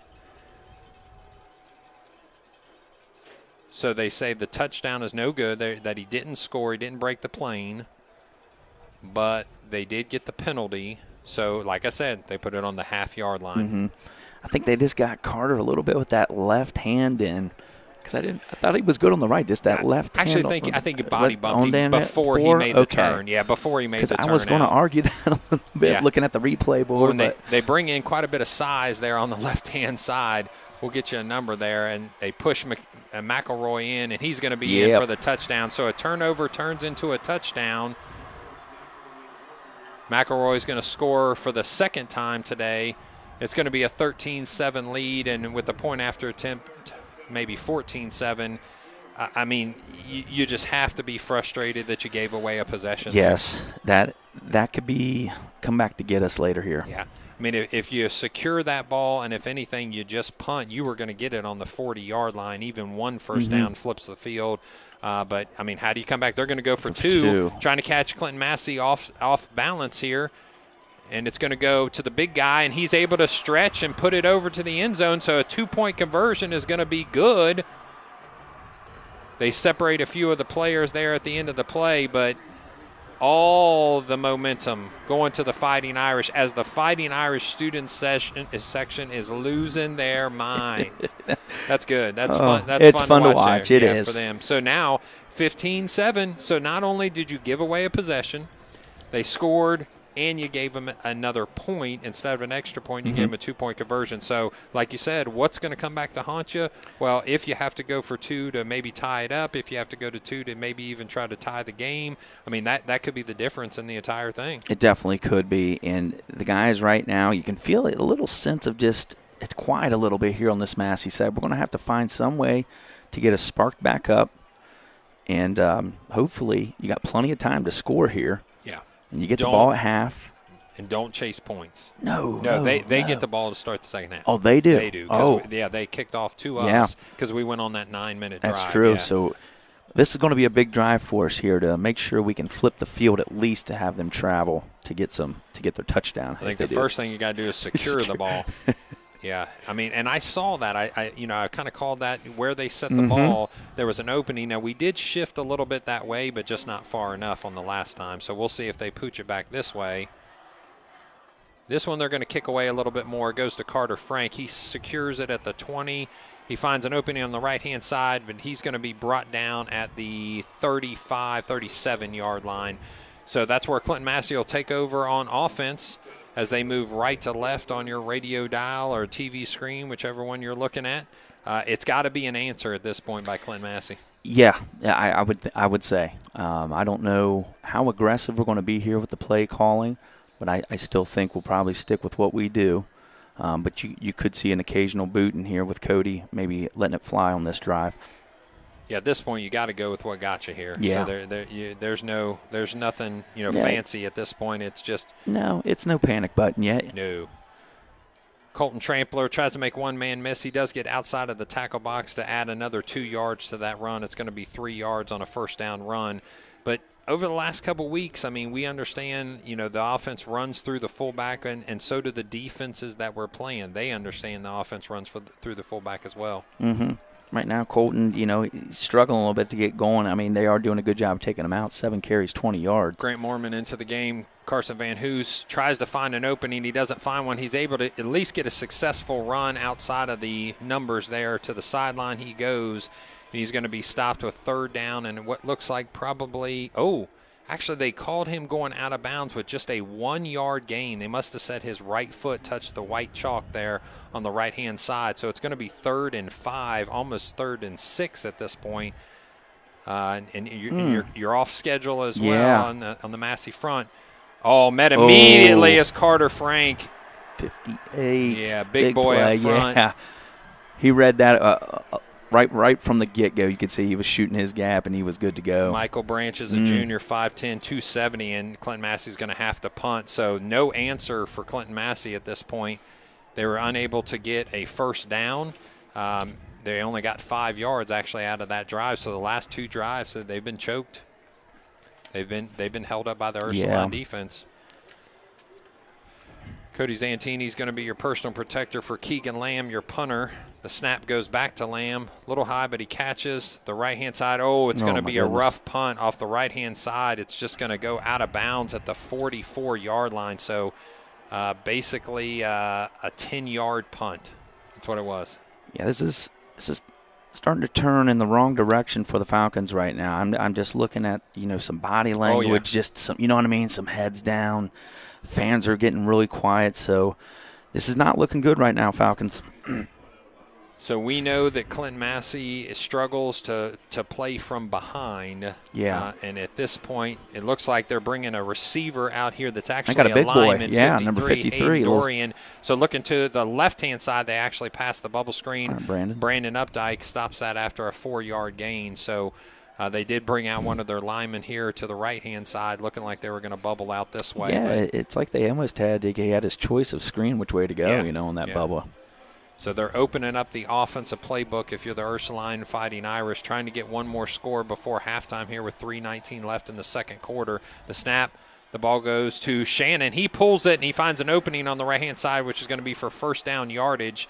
So you've given it to McElroy a good handful of times. Now you pull it and you run it yourself. Yeah, tough one on Charlie, the Hale there. Charlie ran right by him, had a hand on the quarterback. I think he just didn't break down and make the play. So 2-by-2 set. The snap. The throw. Nice. But he's going to be brought down by Carter Uten. In fact, he's behind the line of scrimmage this time. A 3-yard loss for number 9. That's Mark Manning. So nice play by Carter Uten. Yeah, that's a tough play, especially when you're kind of going in your back pedal. And you got to stop and head up field and shed a block at the same time to make that play. Carter did a good job. Carter's playing pretty well today. Yeah, Dean Boyd's going to be your single receiver to the left. There's 3 receivers to the right. McElroy's in the backfield along with the quarterback, Shannon. Shannon gets the snap. Comes off on the blitz. Right-hand side, number 2 gets the ball. He makes 3 people miss, but is met eventually by a tackling flock of Falcons there. It's going to bring the third down play to rest at about the 39-yard line, so it's going to be 3rd and 5. The Falcons have got to get them on a third down stop here. Yeah, and we've talked about this. I think this is even 4-down territory, even for the a blitz by the Falcons. All by himself. Missed coverage is number 10. All by himself is Ja'Kalen Irving. So somebody miscommunicated there because he had no defender within 10 yards of him. Yeah, Blake Ireland came up to play that out coverage, and I'm not sure if Gabe McDowell was supposed to be over the top, but there was some miscommunication there, and I'm not real sure if it wasn't number 11, Blake. So if you're the Ursuline Fighting Irish, you are trying to pour it on here before the end of the second quarter to go into halftime. At this point, you're 21-7, but they're going to go for another 2-point conversion to try to make it 23-7. Shannon brings his man in motion. He gives him the ball. Then he throws it, but making the play is Colton is 34. Colton Trampler knocks the ball down to stop that 2-point conversion attempt. That's huge. It would have been 23-7 going into halftime potentially, and not 21-7. That was a very creative play design as well, and your senior leader, Colton Trampler, stepped up and made a huge play in this game to keep it at 14. Yeah, motion to the right. The handoff went to that guy in motion, and then he stopped and threw a little jump pass, but Colton Trampler got in between it and knocked it down. So with 1:53 left in the second quarter, it's been all Ursuline in the second quarter at this point. Yeah, it has, and it's just stat-wise, I mean, you're looking at it right now. I mean, McElroy, he's 15 attempts for 105 yards, 2 touchdowns. They've been able to throw the ball a little bit. 8 of 13, Shannon is for 91 yards and a touchdown. Just looking through, he's sharing the love as far as his receivers go. A couple receivers got 2 or 3 receptions. Just domination right now for these guys in the second quarter. We got to find a way to get back on track. Got a minute 53, enough time. Here comes a potential pooch again. Nope, he's going to squib it on the ground. Underneath Blake Ireland goes the ball. Carter Van Hoos gets tackled by number 11, Dylan Starry and brought down at the 36-yard line. So no offense to speak of in the second quarter for Clinton-Massie. Haven't been able to get a first down on the last 2 drives. So at this point, if you're Ursuline, I'm using my timeouts. Absolutely. I'm using my timeouts. You've got all the momentum going for you right now. Why not? If you can get a stop and a successful stop within the first series here, using your timeouts, you could potentially have the ball with at least 35 seconds left. Carter Frank goes in motion. This time we're going to try to pass. Dawson Conley, it's out of bounds. In fact, hits one of the coaches for Ursuline. So that's going to be an unsuccessful attempt at a pass on first down. So going deep into the playbook for Massie doesn't net a result that they want. So it's going to be 2nd and 10, again, from the 36-yard line. That one just got away from Cody there. That one sailed a little bit on him. He did have Dawson open to an extent, but it would have taken a dime to put in there. But kind of got away from him. And a little pressure. He had a little pressure as well. So this time the double slot set by Clinton-Massie, Colton Trampler in the backfield. Carter Frank goes in motion. Colton Trampler gets the run, and he's able to stay on his feet long enough to get 9 yards on that run. So we could actually have a second and – yep, it looks like they are going to call a timeout, and if I were them, I would too. It's 2nd and 1, but with 1:29 left, the clock is going to stop, and we're going to give a shout-out to Roscoe's Pizza. Offers over 45 specialty pizzas made with fresh ingredients, including their famous pickle pie. With 2 convenient locations in Corwin and New Vienna, we are a locally owned business that enjoys supporting charitable causes and even names some of our pizzas after neighboring communities such as the Harvey's Burger or Midland Chicken Parm. Place an order online, by phone, or become a driver at either location to enjoy a Roscoe's slice of life. Now, Coach Graves, I've got to send a shout-out. This is a personal shout-out from me, and those of you that know I am the superintendent of Clinton-Massie Local Schools. I have the pleasure of doing that for the last 6 years. And I got a call earlier this week that said, hey, I want to support the Falcon family football team. How can I do that? I said, those charter buses are kind of expensive to get up to Canton. So Greater Tomorrow Health, our friend Carrie Fairchild, which is actually going to also run our school-based health center when we bid that out starting in January, decided to do the entire cost covered by Greater Tomorrow Health. So we've got to send a shout-out to them. We also have to send a shout-out to our CM Boosters Club that covered a lot of expenses this state championship week. Colton Trampler with the first down run means it's going to reset the chains and at least get a first down for this offensive series. So 2 successful runs by Colton Trampler gives you a first down from the 47-yard line. Falcons with a little hurry up here. Yeah, you got a tempo at this point. You're running out of time. So Carson Van Hoos goes to Colton Trampler again. He doesn't find an opening. He gets kicked back about a yard or so. So he's going to be back just to the original line of scrimmage, which means the ball is going to rest at the 47-yard line, and that clock is your worst enemy at this point. 1 minute left in the second quarter.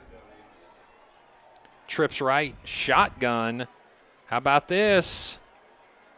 To Carson Van Hoos, but he doesn't have anywhere to go. In fact, once he catches the ball, which is at the 45-yard line, he's driven back to the other side of the 50. So they're sniffing out. There's nothing going right on the offensive side at this point. Yeah, that's just tough. And, with Carter just being a little smaller in size there, all his momentum was kind of taking him back a little bit to that pass. And he had 2 guys there. He was going to have to, put the brakes on to go through him, and it's with his size alone, 2 guys are just going to be able to take him down with his momentum going the other way. So they call another timeout. It's 3rd and 7 from the 45-yard line. And those of you that want to send us a shout-out of where you're listening to this broadcast, 937-303-8069. Again, 937-303-8069. With the 3,200 of you that are listening right now, we would ask that somebody send me a message to let us know where you're at. I did get to meet a few people that we've heard from all year long.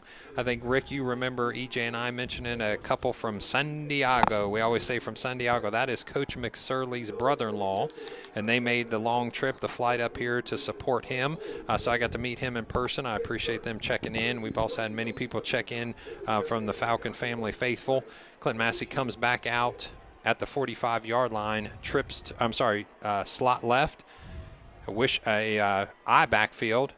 He tries to fumble, or he tries to pitch it. He fumbles the ball, Oh, my gosh, just eat it at that point. It's Yeah. 40 seconds left, and you're going to have at least 2 or 3 attempts on an incomplete pass. Oh, just nothing going right on offense for Clinton-Massie. Cody Zantini faked the handoff to Colton Trampler. He got met and tied up, and instead of just going down with the ball, he tried to pitch it to Carson Van Hoos, who just wasn't close enough to get it, and the ball ends up and rests in the hands of the Fighting Irish, and wow.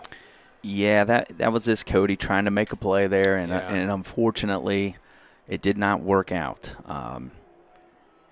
So they're gonna look at this. I think Yeah. we had mentioned that there's going to be instant replay called from the booth, and it looks like they want to make sure that possession. The one thing about that, it clearly was a pitch. Yeah. But if it happened to be going forward, it would be an incomplete pass. Matt, that's a great point. I think that's probably what they might be looking at. I think, I'll be honest, just in real time, and we're going to see it here on the replay booths here. They're actually showing it on the big screen. They're showing Carson Van Hoos is behind him, but he did actually throw the ball forward. I will say there is a potential that you could call that a forward pass, although it was a pitch attempt. So as the referees, and something new to this experience is going to be that we are going to wait a replay timeout here for just about 2 minutes. They did say that in the replay rules that is a max of 2 minutes to look over this play. So at that point, if they don't see enough evidence to reverse the call, that they're going to let the call stand. So as Clinton-Massie huddles up on their sideline on the right-hand home side, Ursuline takes a moment and gets a little bit of water and talks to their coaches. We're going to send a couple shout-outs as we have a moment and a break. Let's see. How about let's see. Let's Go Massey. Love from Carter Frank from Mamon Papel in Haines City, Florida. Go Falcons from Jace, Matt, and Izzy Griffin and Janine and Ronnie Wallace on Webb Road in Wilmington, Ohio. Go Falcons and Owen Trick from San Diego. So still getting some love from San Diego. Let's get it, Massey, listening from Xenia. Was there for the first 2 state wins, rooting from home today. Go Massey. Go CM Falcons. We're cheering you on from home in Clarksville. Todd and Nancy Reilly. Watching the state game from Queen Creek, Arizona. Go Falcons. Adam First, number 59. We're cheering for you. It looks like the offense is coming back out on the field. I see Dawson Conley out there. Cody Zantini's out there. We'll get the call here.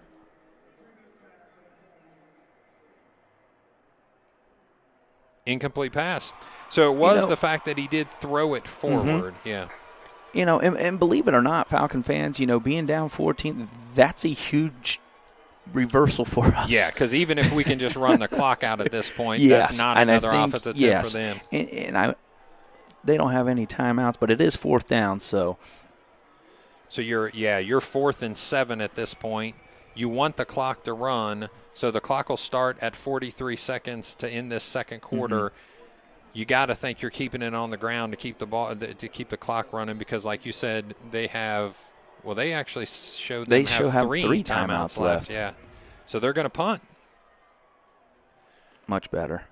This time it goes out of bounds at the 22-yard line. So a successful punt, a little better than that 10-yard one's just a little bit back. So they are going to get the call back, or they get the ball back, but they're going to add another 20 yards to have to get to the end zone. Man, you always kind of ask me the question, 3 timeouts left, 35 seconds. Do you stay aggressive here, even though you get the ball at half, or do you just kind of say, all right, we're good with 14? Oh, no. I think with the pedal. power that they have, the potency that they have with their offense, I'm going 3 big attempts. Yeah. I mean, I've got 2 receivers to the right and a slot man, which you haven't seen this formation before, so imagine somebody in that slot's going to do something here. So single receiver. This time it's just going to be a run by Shannon. He's stopped by Gavin Avey and brought back. As long as they keep that ball on the ground and let the time run, and 24 seconds. Looks like they're going to be satisfied with this letting the clock go. They might try and get one more off. Yeah, I think they're going to get another one off here with 25 seconds left on the play clock, 13 seconds left on the field. They're going to let it go down to 10, but they're going to take one last shot here. So everybody drop deep. They're going to try to keep it underneath and go to Boyd. So he makes the tackle, and that's going to end the second quarter and your first half of play. Oh, no, they're going to say there's an they're going to say that, oh, wow. They're going to say that he got down and they called a timeout. They've got to look at that. There's no way. There's no way. He was still running at 000. They are putting a second back on the clock. That is unbelievable. I'll tell you, fans, I wish you could see this, and those that are watching on Spectrum and listening to us, there's no way. I mean, if he got down before the 000s hit, I'm shocked.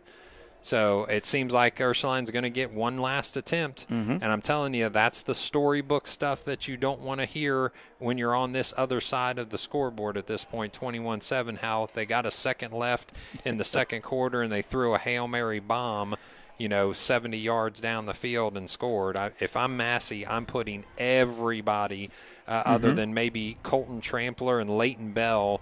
They're my only guys that are within 5 yards or 10 yards of the line of scrimmage. Everybody else is way, way, way, way deep.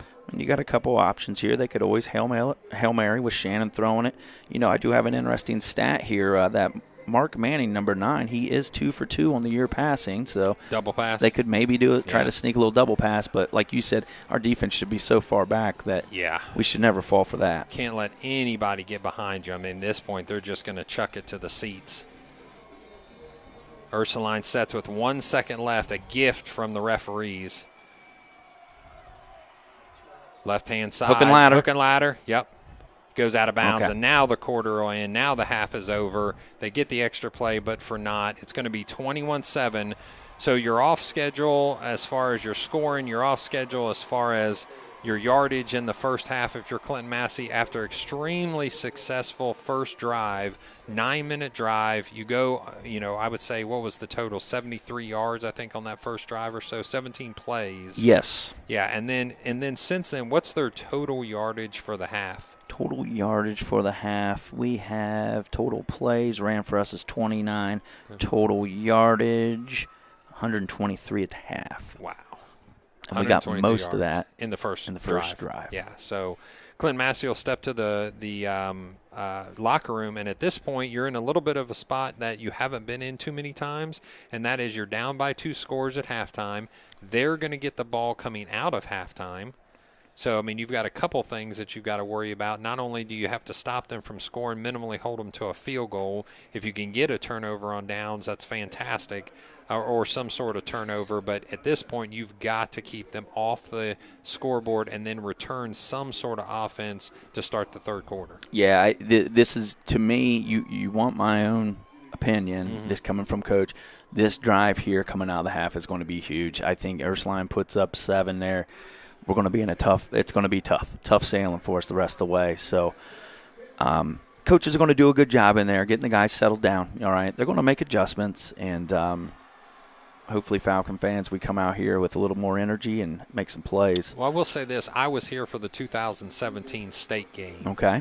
And, it was all Steubenville the first half. All right. It was. I mean, Steubenville not only was extremely talented, they were huge, they were fast, they had a quarterback that could run like the wind, they had a running back that was stout. I mean, they were a total package for sure, and they dominated the first half. I will say, Clinton-Massie made the second half really, really fun. That's good. Because they had a punt return for a touchdown. I believe they had a kickoff return for a touchdown. In fact, I told one of the coaches, I remember running along this home sideline from about the 35 to the end zone with Garrett Trampler as he ran back what I believe I remember to be his punt return for a touchdown.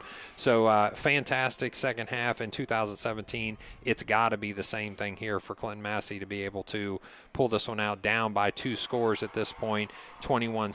So as you see, those of you that are watching the Spectrum broadcast, there is a halftime competition bringing out an Ursuline and a Clinton-Massie student to try to kick for Kane's gift certificate. Well, he's 2 for 2 right now. I'm not sure what the guy from Ursuline did. But I don't know, but little field goal action here to have some fun here at halftime. So we're going to take a break. We're going to get back to you with some stats. We do want to try to check on Nate Wildermuth, and that was 3 for 3 by, I believe, the Clinton-Massie student. So I think they're going to go maybe back a little bit. Or no, is he going to win that?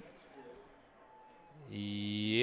yeah. Actually, he's going to win it. So congrats Good to deal. him, and maybe we'll follow him to Canes. And I do believe didn't you have you got to pick the student, didn't you? I did actually. Look at that. Yeah. How So about that was, of course, it was me. And all my great knowledge of our kicking skills in our student section. So yeah, but that's something cool there. Two guys from Absolutely. both schools shaking hands. Great It sportsmanship. And the Ohio High School Athletic Association always does a fantastic job of the sportsmanship piece, with other schools and member schools. So that was kind of cool to see. So we're going to take just a break in the action here from your broadcast. Give us just a few minutes. We'll be back with some stats. We also want to check on Nate Wildermuth. So we're going to take some time and try to get down with somebody at the field level and see how Nate's doing. We'll give you that information as well as some of the first half stats in just a moment.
Thank you for those listening to this Campus Nation broadcast. We're going to bring the broadcast back up to speed with about 10 seconds left on the halftime clock. They'll also put another 3 minutes up for the teams to be able to stretch. So while we've got those extra 3 minutes, Coach Graves, why don't you just walk through some of those stats for us? Yeah, sure.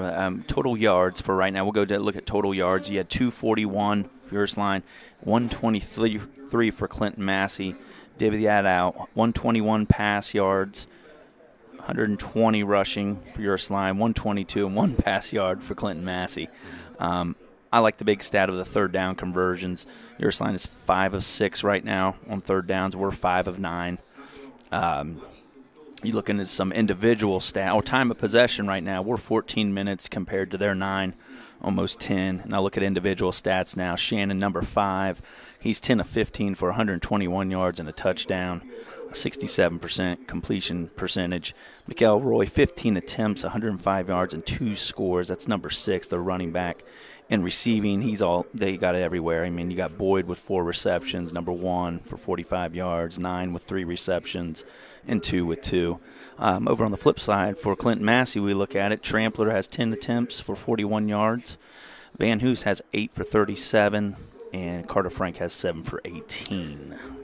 So I mean, that tells the story right there. You know, we don't expect there to be big passing yards from the Clinton-Massie stats side. Mm-hmm. But, you know, when you've held one of your 3-prong attacks to basically a rough number of 125 or so yards in the first half after having 4 total possessions, that does not bode well if you're the Falcon faithful. No, and I just looking at another stat here. First downs, it's 13-6, and those 6 first downs, I do believe, came almost in that first drive. If I were to guess, I think they put one on maybe there in the second. Late in the second quarter. But I mean, you can see the trajectory of heads, like you said. They're down right now. Mm-hmm. Everybody, I mean, Ursuline is sprinting back to the goal line. They're excited. They're happy. Where the Falcon team is kind of moseying over to the sideline. It looks like there's going to have to be, as you said, a major break, a major change in the trajectory of this game for Ursuline to be knocked off what potentially could be a successful second half for them, because they're going to start off with the ball, absolutely have to stop them from scoring in this first possession of the second half. Yeah, I think that's going to be very key for the Falcons here to start getting some momentum. A drive of 7 yards, a drive here was to put up a touchdown, or even a big play here could just be demoralizing to us. The kickoff returns usually go to Irving. He's a senior, 28 kickoff returns, 574 yards with a 20.5 average. So like you said, there's a concern about, who you're getting it to on their sideline or on their side for a kickoff return, and the coverage has to be, just has to be dead on. It has to be succinct. So while we're waiting for a few people to get set on the field, we did get a shout-out from our friends in Williamsburg. Go Falcons on behalf of Wildcat Country and the entire SBAAC. We appreciate their superintendent, Matt Early, a longtime partner of mine in education, listening to us there in beautiful Williamsburg. I was just there the other day. Not to change sports or anything, but we open up with Williamsburg. You do. Tuesday night. Yes. Home opener for the Falcons. So, exciting. I just hear you brought up Williamsburg. Yep. I got a little excited. Yeah, Matt will come over there and I'm sure show his face to the Falcon faithful there. So we do want to let you know that Nate Wildermuth will not be returning to the game.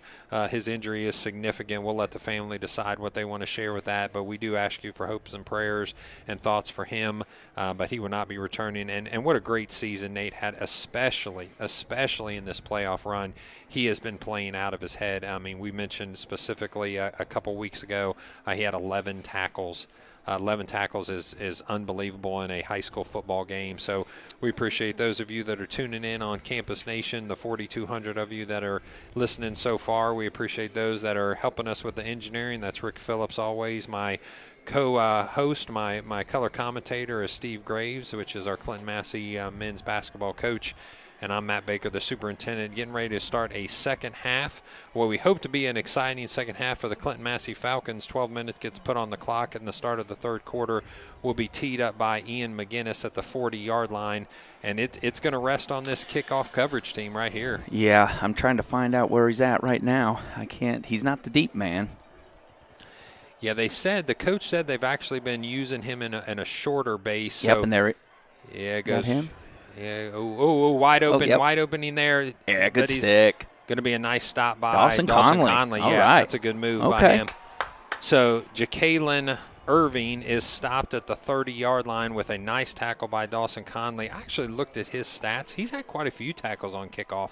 I actually noticed that during the week. Oh, that's a great stat to see. I mean, I trying to find stats on defense this week, and I couldn't, but I'm glad you did. You got to do it in 3 phases of the game. Yep. He definitely has helped out in the special teams and on the offensive side, being the second leading receiver for the Falcons as well. So let's see what the mighty men of McSorley have planned in the halftime here. I'm sure they stopped and talked about what they want to do different and see if we can start it off with a first down run, which is stopped after about a yard, maybe 2. Clinton-Massie resets their defense at the 34-yard line, right back to the line of scrimmage. But looking over to the side to the coaches is Shannon this time. He's in an empty set. 2 receivers to the left, 3 receivers to the right. At the top. Yeah, no deep safety. Now Cody Zantini does kind of mirror the running back McElroy. Stopped initially in the backfield, but he's able to get outside of it. It's going to be a 3rd down and 3. So he tries to get loose, but he's stopped by Brandon Updike. And I'll tell you, you got to give Brandon Updike a little credit. I see at least 2 tackles so far. Brandon's coming in and playing really well, and, it's great for him. Good confidence booster. 2 receivers to the right, 2 receivers to the left. It's 3rd and 4. Pressure. Shannon steps back. Wide open is the receiver. He's brought down along the top of his neck there is looks like that's number 2. That's Bernie, who's been a great addition to their offense this year. He's a junior at 5'7". Maybe didn't play as much last year, Coach said, but he's definitely brought a lot to the table this year. So it's going to reset the chains. First down now from the 45-yard line. An opening for McElroy, but it's stopped by Cody Zantini after a 5-yard run, and it just seems like that outside zone play is almost a guaranteed 5 yards every time. Yes, our defensive ends have got to do a great job of crashing in there, and they're actually attacking them. That's kind of their read right now in this run-pass option. 3 receivers to the left, single receiver to the right. The snap, McElroy gets it, but it's pulled by Shannon. Braden Roth tries to hit him behind the line of scrimmage, but he slides right out of his hands. Shannon is a large load. He's listed at 6'3", 210. So Braden Roth trying to meet him in the backfield, but he's able to escape the grasp of him and then gets tackled and brought down back to the line of scrimmage. So it's going to be 3rd and 5 on this next attempt by the Fighting Irish. As Charlie Harrell played that much better last time. A pitch outside, 2 linemen running with him. He goes out of bounds after a first down run. He's going to get an extra 3 yards. Had plenty of green grass and 2 guys running in front of him. Luckily, that Cody Zantini was able to push him out of bounds, and that's going to be another set of downs started for the Fighting Irish. Yeah, Blake Ireland had an opportunity there, but he just had to have a really good angle to get him down there for a short game, but you start to feel the noose tightening just a little bit as they continue to move the ball. This is the counter play, and he's Fumble! We got it. Ball's on the ground. There's your turnover, ladies and gentlemen, that you've been wanting. So there's a turnover. Goes into Cody Zantini's hand. I believe the strip is by Colton Trampler. That turns this momentum quickly towards the Falcons. So they're going to reset the ball at the 41-yard line. This is what you needed. This is what we said in halftime. You've got to come out and either stop the score or get a turnover, and that's exactly what the Falcons did. Defense coming up big. 41-yard line is where the ball will rest, and we're going to go left to right. Yeah, there's no sense of reviewing this one. That was clearly out. The Falcon fans are alive again. We got a little momentum here to start this drive here in the second half. Let's go to work, boys. Ursuline will get their defense set. Cody Zantini under center with the wishbone backfield, goes to Carson Van Hoos. He tries to stick his nose down, but he's met by 3 or 4 Ursuline tacklers. And I'm telling you that I don't think they're getting fooled by any of the pressure motion from the Clinton-Massie side. No, we're having a rough time right now. There's 2 or 3 guys there that are that we're having to dodge right now in our hole. So something's going to have to give and see if we can get them caught off guard a little bit, maybe a little counter action. Yeah, Coach Zantini has got a lot still left in the playbook here, so we're going to see what he pulls out with a 2nd and 8 as Cody Zantini goes under center. The motion goes to Carter Frank, but Colton Trampler is just met immediately. There's no push whatsoever. He gets maybe a yard and a half, and that's honestly just because he's able to push on his own. Yeah. The ball ends up in the hands of the Irish, but he was clearly down at that point. It just seems like they've got an answer right now to the running attack of Clinton-Massie. Yes, they do. Got to get some yards here, Falcons. So it's going to be at the 45-yard line. It's 3rd and 5. And even though you got the turnover, you got to do something with it because you're stealing a possession here. The fake. He's got him up top. Yeah, he's leveled by the Irish defenders. The protection breaks down. Cody Zantini goes down. And absolutely no going right now on offense for Clinton-Massie. Defense for the Irish have the answer right now for the Falcons. Yeah, I thought if he was able to get a little bit more time, he had Carter Uten on the backside post there, had a step on his guy. Man, it's starting to spit a little bit of snow out here. It does look like a little bit of snow. See, the thing with the pass, it's not that Cody can't do it. It's that, we don't practice a lot of passing protection. Mm-hmm. So a fair catch by Bernie means it's going to stop at the 33-yard line. But the thing is, it's not about him not being able to pass. He can pass. Yes, he throws a beautiful ball. Yes, he does. But our linemen so used to being a run-heavy team when they're asked to pass protect. And I'll be honest with you, I was that guy that I coached O-line, D-line, and I made a transition from one team to another. The team I went from, which was North College Hill, was all run. We just wanted to shove it down your throat. We had a D1 who eventually went to the NFL running back. Donnie Johnson went to Penn State. And then I go over to Reading, and we go to a zone blocking scheme because we're throwing it with Tony Pike 65 times a game. So, I mean, if you're not practicing pass protection, it doesn't just come to you rush because I've practiced it all week long. And I understand that we run the ball, and in December we should be running the ball. But it's not – I don't put the blame necessarily on the offensive linemen that all of a sudden are being asked to pass protect when they've been doing it maybe once every 3 games at some point. Yeah, no, you can't. It's one extreme to the other. You're either going to be in the pass and the pass blocking. It's tough to be really good at both. Yeah. So we did stop their offensive attack. We weren't able to do much with it. We are going to punt it back to them. So they're actually going to start about where they started on that kickoff return, maybe even just a couple yards ahead. So it's like we're resetting at 7:38 in the third quarter. And while we do that, we want to send a shout out to Sam's Meats. Football fans, stop by Sam's Meats in Wilmington, Ohio, and support a locally owned and operated business. Sam's Meat has fresh chicken, pork, beef, deli, cheeses, and lunch meats. Their meat deals are a great way to buy meat in bulk, helping you save time and money. Dine in and enjoy homemade hot bar meals and grill items. Sam's Meats also offers catering, party trays, and homemade desserts. Open Monday through Friday, 8 a.m. to 6:30 p.m. and 8 a.m. to 4 p.m. on Saturday. And, of course, don't forget the bacon. So coming back onto the field is the Fighting Irish offense, which after being stopped on the turnover is reset at the 33-yard line on the left-hand hash. They're going to be going from right to left. The defense gets reset. A 4-2 look is what they bring to the table on this first down run by McElroy. He's outside on the green. Luckily, Cody Zantini holds on to him tight to go down. Fumble again. The ball's on the ground. They do call the possession bag was thrown by the referee.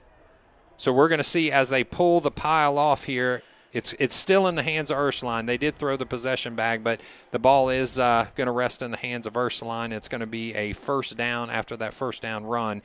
So it's outside zone, it's outside zone, it's outside zone, and he's clearly seeing something in the alley that they like, and he had green grass for 20 yards. Yes, Matt. And Colton Trampler, again, he had a chance to stop him there, but this guy is just too elusive.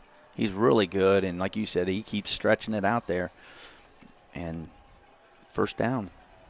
So this time Shannon calls the audible from the line, changing the protection. Trips left, single receiver right. Colton Trampler goes and blitzes, but the play's going to go away from him. A long pass. It's going to be off the hands of number 10. That's Irving. So just out of the reach, or that would have been another catch and score there with Carter Uten trailing behind him. Yeah, that time Carter was not really locked into his man-to-man coverage there. Got beat to the inside, and we lucked out there, dodged a bullet.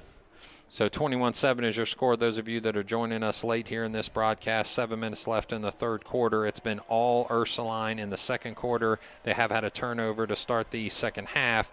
Massie was stopped on their set of downs, and now it's back in the hands of Ursuline. There we go. Yeah, he tries to nose into the middle of that defense, but Leighton Bell and Gavin Avey stop him and bring him down along with Braden Roth. So you're going to have just a yard, maybe 2-yard gain there. 3rd and 8 is what you're going to have here as we reset the ball at the 44-yard line. Again, right to left is what you're going to see. Those of you watching the Spectrum feed and those of you that are tuning into the broadcast, over 4,000 of you, we appreciate you here on Campus Nation at campusnation.com. Tune in for all your sports action here, archived and live, coming up here soon. The snap, the throw is underneath. Missed tackle. Third missed tackle, now goes out of bounds finally. He's brought down by Braden Roth, but exactly what the coach complimented Massie on is what they weren't able to accomplish on that play, and that was 3 missed tackles by Massie defenders. And you can just see, body language. You can see the heads down. They understand that right now they have no answer defensively for this Fighting Irish. And when you see those 3 missed tackles in a row there, I was getting ready to say it's either tired, they're giving their best, but they're just tired or something, but that wasn't good there for the Falcons. Yeah, and they've been on the field. I mean, they've had a lot of defensive snaps. They fake the RPO. The opening inside leverage had Carter Frank, but he overthrows his running back. They had brought in, it looked like Christian Lynch, a sophomore at 5'9", 170, but he's overthrown there, so it's going to be 2nd and 10.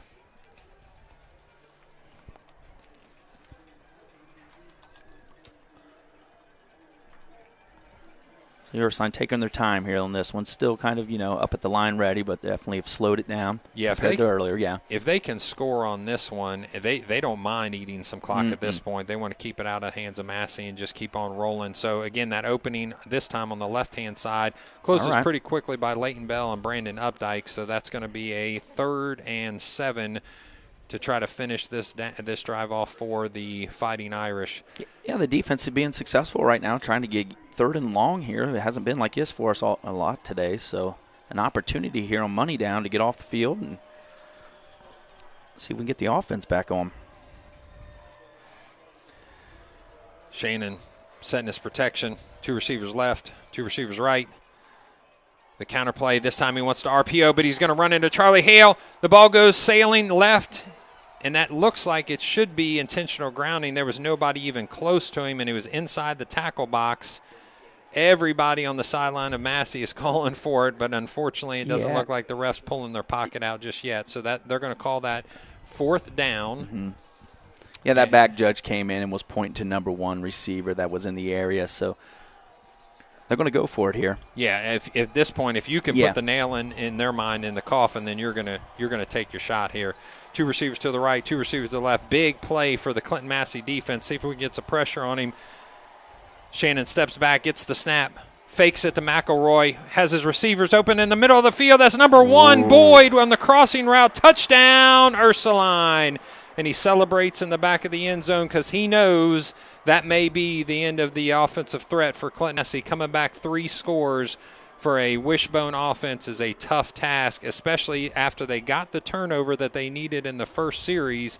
And then after that, just hasn't been able to do anything on offense at this point. Yeah, it looked like they ran 2 deep post routes there across them, almost rubbed each other off. Yep. As a great play design. Mm-hmm. I mean, the Massie defenders were in a good spot. Unfortunately, it just it looks like they're going to go for the extra point. I think at this point there's no reason to chase points. The attempts for 2 are over for Ursuline.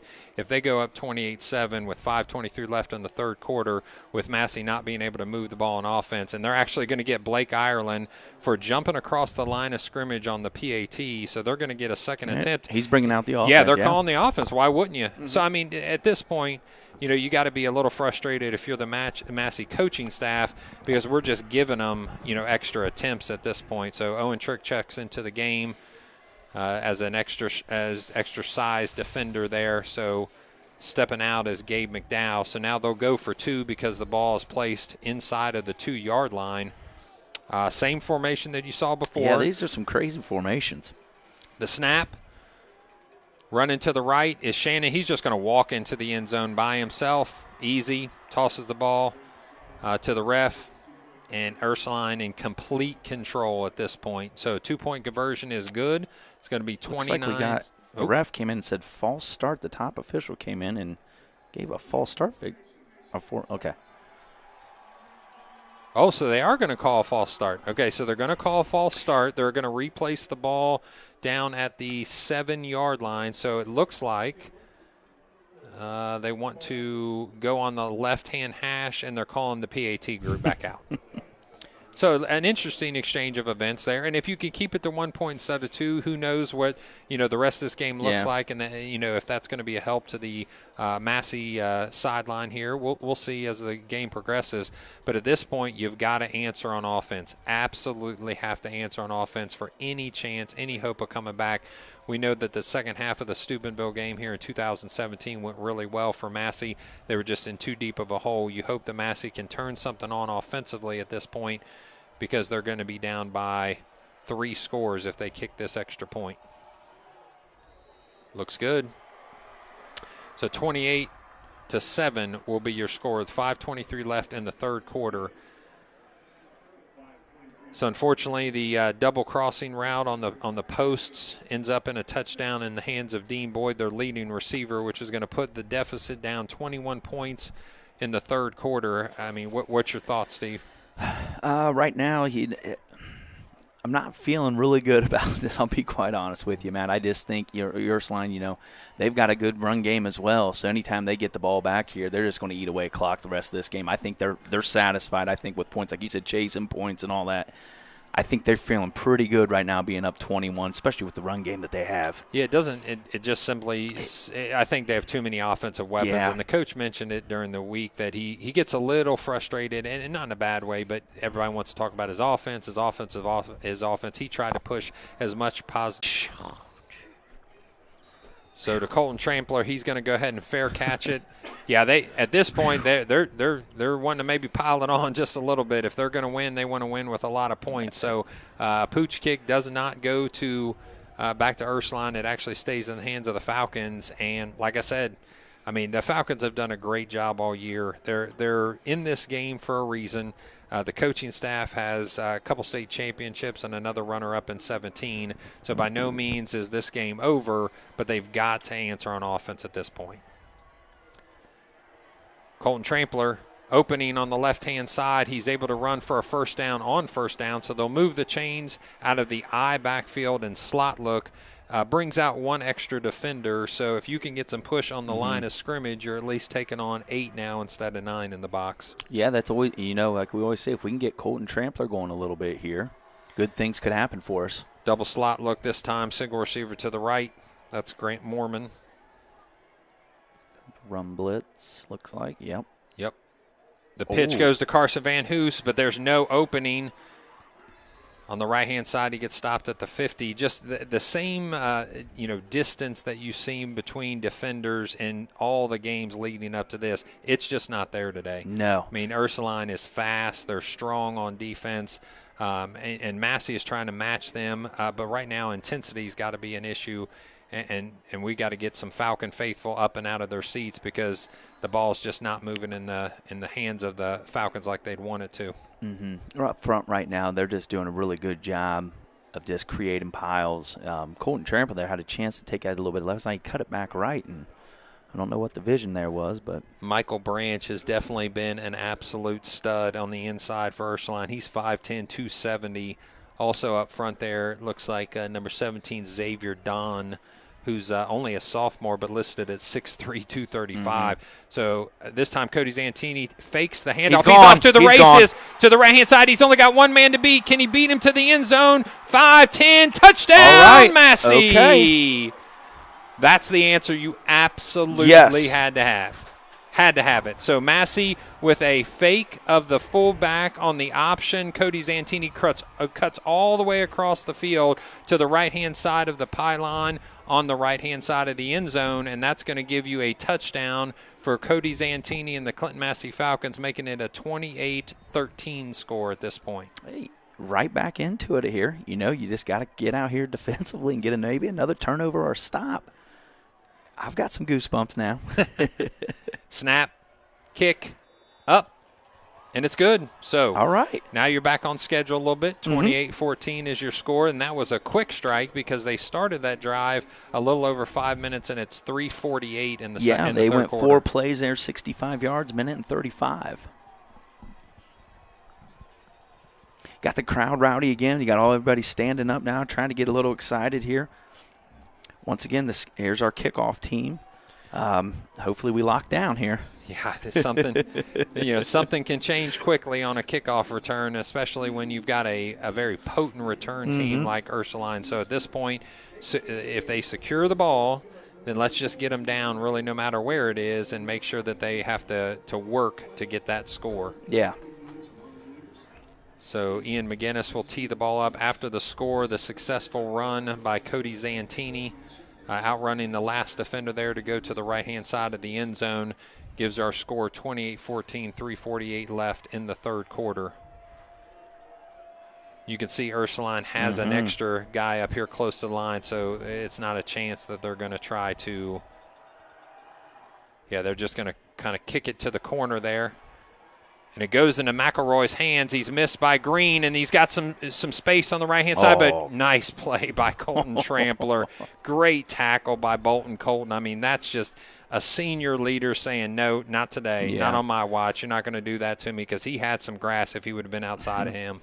I had a chance to talk with Ian McGinnis this week at school, and he told me something about, trying a little bit of pooch kicking, and that was – not like quite what Ursuline does, but they had an idea there because they had Carson Van Hoos down on this bottom side maybe to go run down and get it. Yeah. But he had mentioned that they had worked on that a little bit. I'm okay, though. They're at the 34-yard line. They got to work for it at least. I'm okay with that. So good job by the kickoff return team, or the kickoff coverage team.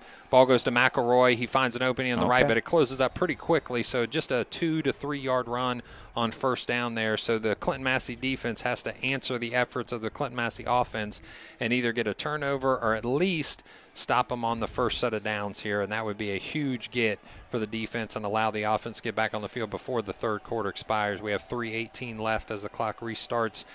Second down and 7, almost 8 at this point. Motion goes. That's Bernie. He goes across the formation. It's pulled. RPO goes. And Irving almost gets he gets tackled, but it's not after a 20-yard gain. So they're just running the RPO, and I saw that a lot during this week. Yeah, they're showing they're pretty successful at it. And Shanda, he does a great job of riding that fake and pulls it out, and it's that baseball player in him, and he's just putting it right on a dime. Yeah, he's slinging it. Nice job by Shannon, the quarterback for Ursuline, who's done a wonderful job all year, over 2,900 yards passing and even more now in this game. So they try to get McElroy back into the mix. He's stopped pretty quickly by Gavin Avey, Charlie Hale, Leighton Bell. We've seen Brandon Updike come in after an injury to Nathan Wildermuth, and we're keeping our thoughts and prayers with Mr. Wildermuth at this time. I do see him on crutches on the sideline. Hope he's going to be okay. 2-by-2 set for Ursuline. Motion to the right is Manning. Ball goes to McElroy. He's brought down quickly by Colton Trampler, so no gain on the play. It's going to be 3rd now and 8. They give him about a half yard, so he's going to be 3rd and 7 now. So Shannon resets his offense, brings Manning back over to the right-hand side of the formation, which will make it trips right. Single receiver is Boyd on the left. McElroy's behind him, and he resets and calls out his protection. Some pressure here, boys. Motion goes across the formation. The pitch off the right-hand side, but it's going to be stopped quickly. It's going to be a false start. So now instead of 3rd and 7, you're going to be 3rd and 12. Yeah, I would definitely expect pass here for sure.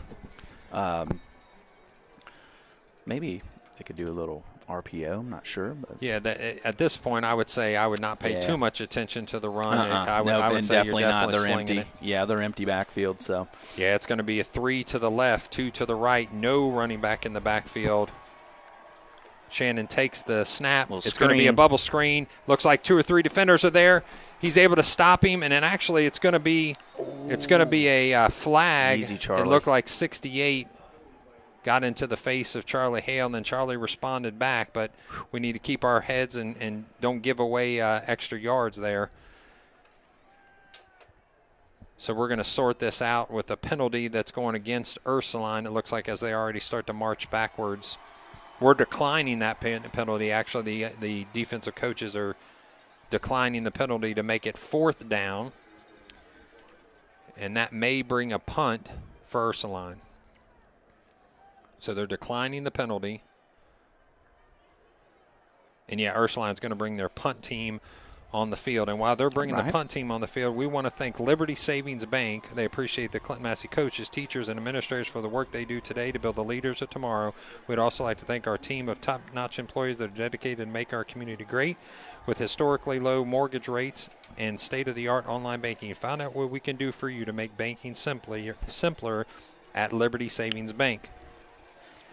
So a punt, and I'm not sure, is this the first punt? We got a flag, and I think they might get. Well, they called a timeout. It's close probably to a delay of game, I bet, but they're going to get the timeout. The back judge timeout flag, to Ursuline. So while we've got a minute, we're going to send some shout-outs. Looks like we've got a bunch here. How about listening from ATSG at the Wilmington Air Park today, wishing the Falcons luck from their Blanchester alumni. CM alumni listening from Daytona Beach, Florida. Let's see, Ace Man Massey alumni here from Charlotte, North Carolina. Let's go Falcons. Get it done in the second half, boys. Good luck. Go Falcons from senior CM cheerleader Isabella Gross's Gmaw, calling from Springfield, Ohio. This is a longtime EC fan wishing the best for CM. Awesome accomplishment to be in the state finals 4 times on the road to Indiana. I think that's our friend Terry Barton from an EC world over there. Let's go Massey. You can do it from Mary Ritter, one of our teachers. Carter Franks, Gmaw, and Grams cheering on the team from Canton. Go Boyd. Thank you, Campus Nation. So with the punt, Ursuline is going to set at the 49-yard line. He'll kick from about the 42. Stops for a second. Oh, and he's wide. Yeah, he was thinking a fake there. The throw is off the hands into another Ursuline receiver. I mean, everything going right for Ursuline at this point. You can't believe that, but they're going to call an ineligible lineman downfield. So, yeah, that's going to be big. So he did complete the pass, but every lineman was past the line of scrimmage at that point. So that should be a penalty against Ursuline. The catch did go into the hands of Ursuline, but at this point you're going to tack on another what could be, I don't know if that's a 5-yard or a 10-yard variety, so there's just going to be a 5-yard. So now you're at 4th and 20. I will say this, for a second it looked like he could have just ran that's for what the first I thought time. He was doing. But luckily Charlie Hale pulled out immediately and tried to meet him off the right-hand side there. So 2 receivers to the right, 1 receiver to the left will be Gunners, and they should just punt this one. Yep, they are going to punt this one. It's going to go out of bounds. Nope, it's going to stay in bounds and roll all the way down to the 10-yard line. I'm telling you, we call it the luck of the Irish at this point. Yeah, no doubt. They got a lot going their way. However, though, we've got an opportunity here to get it down to a 1-possession game. Listening from home in Clarksville, go Mass. You ready for some hard court action on Tuesday? So shout out to Coach Graves. That's Ashton's mom, so appreciate that. All right, thank you. Hello from Winter Haven, Florida. Go Carter Frank from cousins Sheila and Mike. So we appreciate everybody checking in. This is Jerry from Wichita Falls, Kansas. And again, enjoy your tremendous play-by-play. You guys are great. Thank you for the boss and everyone's support so that we can hear the game. This time, Trampler up the middle. Oh. He finds an opening. He Trampler, needs to hold on to the ball. He's still going at the 40-yard line. That's going to be a 30-yard run on first down by Colton Trampler. Gets up a little gingerly, but knowing Colton Trampler, if anybody knows Colton Trampler, he's going to shake that off. But he did get up kind of gassed a little bit, hobbling a little bit. Hopefully that's nothing that's going to continue on with this game, but he's going to fight through it being a senior. That's going to be the last play of the third quarter. All right, it's getting a little rowdy in here again, man. I'm loving this. Yeah. Got an opportunity here, Falcon Faithful. We got an opportunity here to get this down to a 1-possession game and then get a stop. So 28-14 is your score. It's in the fourth quarter. We'll start in just a second. So the Ursuline Fighting Irish And the Clinton-Massie Falcons are going to take it into the fourth quarter with the Falcons down by 14 points. And while we do that, we want to thank our friend Crystal Duncan, realtor of Keller Williams Pinnacle Group. Invite you to give her a call for all your real estate needs, whether buying or selling land, new construction, residential or commercial. Within 24 years of experience, she can help you achieve all your dreams. Crystal is a Massey grad and an ex-school board member, so the community means a lot to her. Give Crystal a call today at 937-725-5097. Crystal Duncan, your hometown realtor, where every deal is crystal clear. The Bin Boss, proud to support the Clinton-Massie Falcons. We clean, sanitize, and disinfect garbage bins so they look and smell brand new. Based in Lebanon, Ohio, and family owned, we work with homeowners associations, and municipalities. Our system uses 220-degree water at high pressure with eco-friendly cleaners to remove grime and bacteria. So clean you can't refuse. The Bin Boss. Find us at thebinboss.com, and always go Falcons. McCoy's Catering Service would like to thank and wish the Falcon football team good luck today. We're so proud of all the hard work the players and coaches have put in to congratulate them making it to the state finals. 3 generations of McCoys have been proud to serve Clinton County and surrounding areas for over 35 years. We're especially proud to cheer on number 70, Isaiah McCoy. McCoy Catering Service is a full-service caterer for all kinds of events. We're happy to serve you at your venue or choosing to go to McCoy's Place at 1130 Gurneyville Road in Wilmington, Ohio. Please contact us at 937-382-4042 or email mccoys@mccoycatering.com to plan your next catered event, and go Falcons. Roscoe's Pizza offers over 45 specialty pizzas made with fresh ingredients, including their famous pickle pie. With 2 convenient locations in Corinth and New Vienna, we are a locally owned business that enjoys supporting charitable donations and causes. Even names some of our pizzas after neighboring districts or communities, such as the Harvey's Burger and the Midland Chicken Parm. Place an online order by phone or become a driver at either location to enjoy Roscoe's, a slice of life. Let's think about what happened here, man. In that third quarter, who got going for us? The fullback. The fullback finally started going for us, and it's starting to open up some things again offensively for us. So hopefully we can keep a steady dose of trampler going here, and Cody will make the right reads and get us a big play. That was accomplished with a 30-yard run. A toss. This time he cuts it up, finds some 3 running backs behind him. He spins, he turns, he gives it to Carson Van, who's against. He finds an opening on the right-hand side. He's brought back after leaning forward. It's going to be a nice 3-yard gain, so it's going to be 2nd and 7. What an exciting play. I'll tell you what, going back to that one big play, how many teammates he had giving up their bodies down there, blocking. You had Cody Zantini down there, who was at the wideout spot there, but just giving up their bodies here late. You can tell these seniors are hungry right now. They don't want their season to end like this right now. Starting in the fourth quarter with a minute already expired, 28-14 is your score. As Clinton-Massie threatens inside of the red zone, it's going to be 2nd and goal from the 7-yard line. Motion by Colton Trampler. This time it goes to Carter Frank. Left-hand side, he finds an opening. He's driving his legs to the 1. He's going to go down at the 1-yard line, so it's going to be 3rd and goal from the 1. I am telling you what, man, I am impressed right now. I said it just a couple minutes ago. These senior guys are grinding right now. They do not want to go down. This is great. Double tight look because Lex Russell's back in the game. Dawson Conley will be your right-hand tight end. Lex Russell on the left-hand tight end. Now it comes down to just a little 1-2 on the 1-yard line. The snap, the turn to Colton Trampler. The ball goes on. Unfortunately, it's on the ground. No. It was a bad exchange. We got it. Underneath line. A bad exchange, and underneath gets a touchdown 74. for Clinton-Massie touchdown. Aaron Vance recovers the football. He recovers the fumble in the end zone. Are they going to say, I have not seen a signal yet? I have not seen a signal for the touchdown. Although our receivers and running backs are coming off the field, our band is playing. They've given us the points, so we're going to say score, Clinton-Massie. All right. So it looked like a bad exchange between Colton Trampler and Cody Zantini resulted in a fumble. It went forward into the end zone, and wouldn't you know, senior Garrett Vance gets the ball for the touchdown. The big man getting credit for 6 points. Now the point after attempt. High snap. Kick is up. Ian. And it is Huge so far kick. good. Absolutely. Nice job. 28-21. You've got 10-17 left in the fourth quarter.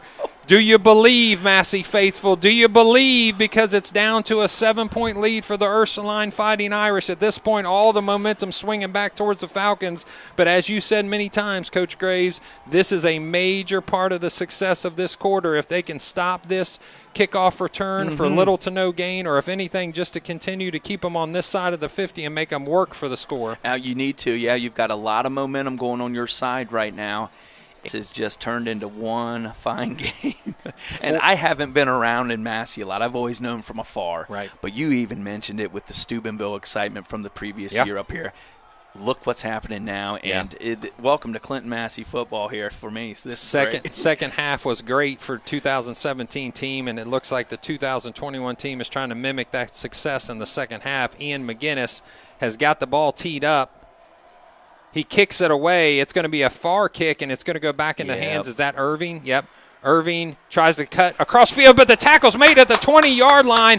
Multiple, and that's Dawson Conley again. Yes, Dawson Conley with a big tackle to put that ball at the 20-yard line as Irving kicks the ball away from him, not happy with his return on that particular exchange. So now it's going to be up to the Massie defense to see what they can do to get the ball back in the hands of the offense with 10-10 left. I'm not sure what he was doing there. He was kind of tiptoeing through the tulips a little bit. I think with his speed, find the gap and go. I think what he wanted to do is draw the coverage team over to the side and then bounce it across the right-hand side, So it's up to the defense. Shannon takes the ball this time.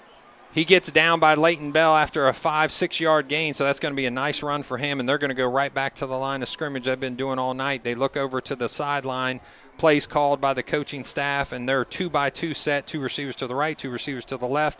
McElroy's behind Shannon. They switch the defensive sides, does Clinton-Massie. The 4-2 look with Cody Zantini dropping back following the motion, which is Bernie. They're going to call another flag. False start, and I'll tell you, I didn't see it on the motion that time, so I'm not sure where that one was. But, hey, I think if you're the Falcons, you'll take it. Yeah, we will.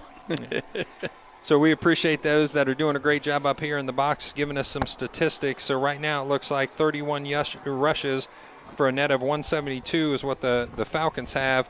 34 rushes for 216 for the Ursuline Fighting Irish, sorry. Yeah. 2-by-2 set. Shannon gets a snap. Got the blitz. He tries to get to McCoy. He's off to the races, off to the 30, the 27. He's brought down right at the first down marker. It looks like they're going to give that. Yeah, they're going to push that on. So new set of downs and more clock being eaten by Ursuline. So right now, if you're Ursuline, you're just trying to eat up as much clock as possible. You want to score, obviously, but you don't need the big play. You actually want to keep this in chunks because you don't want to give the ball back to Clinton-Massie. Yeah, I'm going to just kind of watch this time and just see how far maybe they even take the play clock down, too, before they're snapping. Down to 15 at this point. So a 2-by-2 set finds McElroy underneath. They fake it to him, but pressure by Braden Ruff, and he's going to be met by Brandon Updike. The sack is made at the 25-yard line. Updike and Ruff meet at the quarterback to lose 7 yards on that play. They're actually going to give him a yard back, so he's going to be behind the chains now, 2nd and 15. They're going to reset their offense, which is trips right, single receiver left. So huge play by Brandon Updike. The blitz by Braden Ruff pushed Shannon to the right-hand side where Updike was waiting to bring him down. Nobody deep.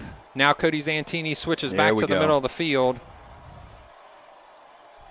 The snap, the pass, a deep ball thrown.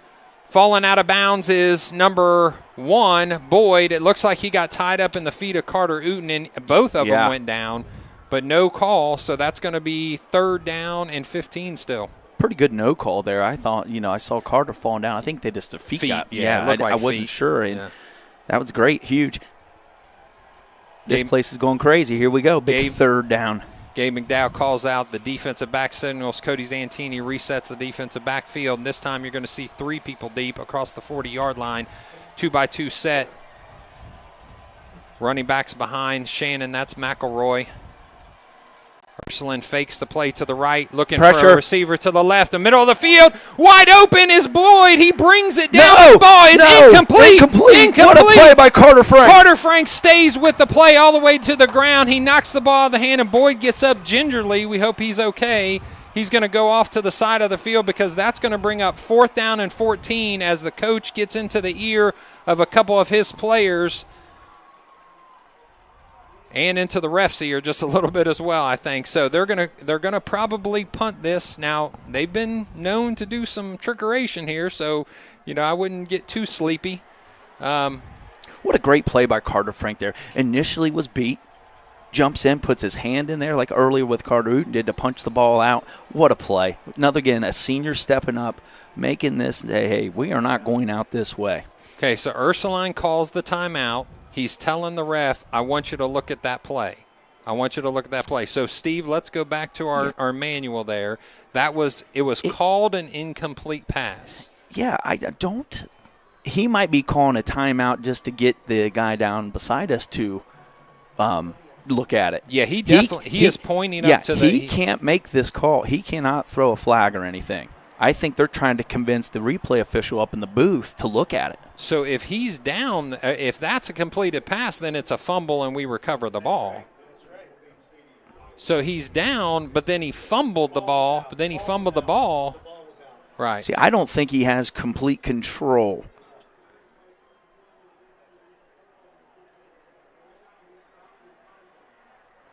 Again, if it's a completed pass, then he doesn't get to booth keep possession. Yeah, but it is going to be a booth review at this point. They're going. I don't think there's no officials coming to the side, so there looks like there's no booth review. It looks like it's on, Matt. Yeah, no booth review. Yeah, so no review. Okay, so that play is going to stand, which is Carter Frank knocking the ball loose. And this time the faithful of Clinton-Massie, the Clarksvillians will say, are rising to the occasion here, getting excited. 8:03 left. 28-21 is your score. Whoa, high snap. Nobody back. Nobody back. Yep, that's the play at this point is just to go ahead and take the ball wherever it lands, and let's go on offense. All right, Falcon fans, here we go. You have an opportunity. The table has been set. Yes, it has. For an unbelievable Cinderella story to come back down by 3 scores in the second half. Your ground and pound offensive wishbone team has the opportunity to at least tie this game, potentially go for the win if they score and go for 2. And while they're doing that, we're going to take a quick media timeout. So make sure you, as always, thank you for tuning in. To stay up to date on all of our broadcasts here at Campus Nation, whether upcoming or archive, make sure you go like the Campus Nation Facebook page and subscribe to the YouTube channel. Catch Campus Nation, where all your live sports are the broadcast of the 2021 featuring club hockey face-off between the University of Kentucky and The Ohio State University at the OSU Ice Rink on December 4th. We go live for the puck drop at 12:15, so tune in to campusnation.com or your YouTube channel. Back on the field of the Clinton-Massie Falcons, they go to Colton Trampley. He finds an opening off the left-hand side. He's got a blocker in front of him. He's going to go for almost a first down run on first down. In fact, they're going to move the chains. That's 10 yards on the first down run by Colton Trampley. And I tell you, Trampler's coming alive here in this He is coming alive, quarter. and what I'm seeing, Matt, is he's hitting the right, whatever gap he goes to, left or right, he's cutting it back, actually. They've found something in the cutback lane once he gets to the second level. Is that maybe Branch, that nose guard, is trying to shoot a gap, and he goes Yeah, the I think way? so. Yeah. Last few runs I've seen Trampler hit, he's cut it back once he reaches that second level, which is great. Motion for Carson Van Hoos. It goes to Colton Trampler again, this time only a 2-yard gain off the right-hand side of the offensive line. So they're going to reset that yard marker at 2nd and almost 7 as Clinton-Massie with 7:07 left. Plenty of time to march this field. In fact, you want to take the time to march this down the field as slow as possible. Cody Zantini, along with Grant Mormon, brings this play into the offensive set, which is going to be a double slot look. Single receiver, which is Mormon to the left. Cody Zantini gets under center. Motion of Carter Frank. The snap goes. Nice this time he read. pulled it. Oh. He goes down, though, quickly. He just couldn't get the footing underneath him, slipping on the turf. He had a little bit of an opening, but there was a defender close to him. That was number 17, Dawn, who's a defensive sophomore, 6'3", 235 for Ursuline. Yeah, they had that play. I mean, that could have gone for a little couple more yards if he had kept his footing, because I think he had Carter Frank out there for the pitch. So you're 3rd and 5, and you're definitely in 4-down territory no at this doubt. point because you only have 6 minutes left. Oh, Colton Trampler breaks through, gets a first down run, so we're going to continue to move the chains. A nice handoff by Cody Zantini. Saw the opening. Colton Trampler gets it, and Bolton Colton saying, Coach, put it on my back. I'll take it for you. I'm telling you, I sound like a broken record. These seniors, man, I'm telling you, they're giving it every ounce of energy they got left. Chewing and grinding every piece of yard they can get a hold of here. So this time an I backfield brings a slot left for the Falcons. It goes to Trampler. Cody Zantini keeps it. He's going to go down after just a 2-yard gain. So, again, slipping on the turf. Yeah, I think that time, Trampler wanted the ball and kind of pulled him forward a little bit to trip him up. So going more with the option look in this fourth quarter, it looks like. So they're trying to get Ursuline to there you go. Get off the fullback for a little bit by pulling it a couple times by Cody Zantini. This time an off-balance offensive line to the right-hand side, which is Garrett Vance. Stepping across the line is the nose guard Branch, so that's going to be an easy 5 yards to help them stay on schedule to be 2nd and 3 at this point. That is just very smart senior quarterback play by Cody Zantini, changing up the snap count in the huddle, getting you a cheap 5 yard by your senior quarterback there. I got to give a compliment to Cody. I've watched a lot of football. I've coached a lot of football, and I don't know that I've seen a higher IQ football player in my entire coaching and viewing career, especially at the high school level. The snap goes to Carson Van Hoos. He wants to find an opening on the right-hand side. He cuts back in. It's going to be a first down run for Carson Van Hoos. Just go down and keep the ball secure. So. Yes, that's what I was thinking. I love that they're wanting to get these extra yards, but at this point, keep the ball. Yes, because you're moving it. Moving the chains. 4:58 left. 21 for the Falcons, 28 for the Ursuline Fighting Irish. Back to the line of scrimmage. Brings the play in. Keegan Lamb. He's a receiver to the left. Colton Trampler behind Cody Zantini. Makes a call from the line. Goes to Trampler. Up the middle. Yep. Nice cutback, and that's going to give him 5 yards on first down. That's exactly what you need to see out of this senior fullback. He's come alive in the second half, and as you know, once you get the like we talked about, once you get this fullback going, it opens up so many options. And as you can tell right now, Colton Trampler has 18 carries for 107 yards. Carson Van Hoos 13 for 102. We got a lot of people tuning in now, baby. I think we're excited. The Falcon faithful have found a friend to call up and say, hey, listen to this Campus Nation broadcast. Over 5,000 listeners at this point. The motion goes. Cody Zantini finds an opening up the right-hand side. He spins off, makes one defender miss. First down. And he's going to get a first down run there down to the 25-yard line. So after initially being hit at the line of scrimmage, he spins off a tackler and then is able to get a first down run, stopping at the 25. We're moving right to left for those listening to the broadcast and those are watching the Spectrum Nation.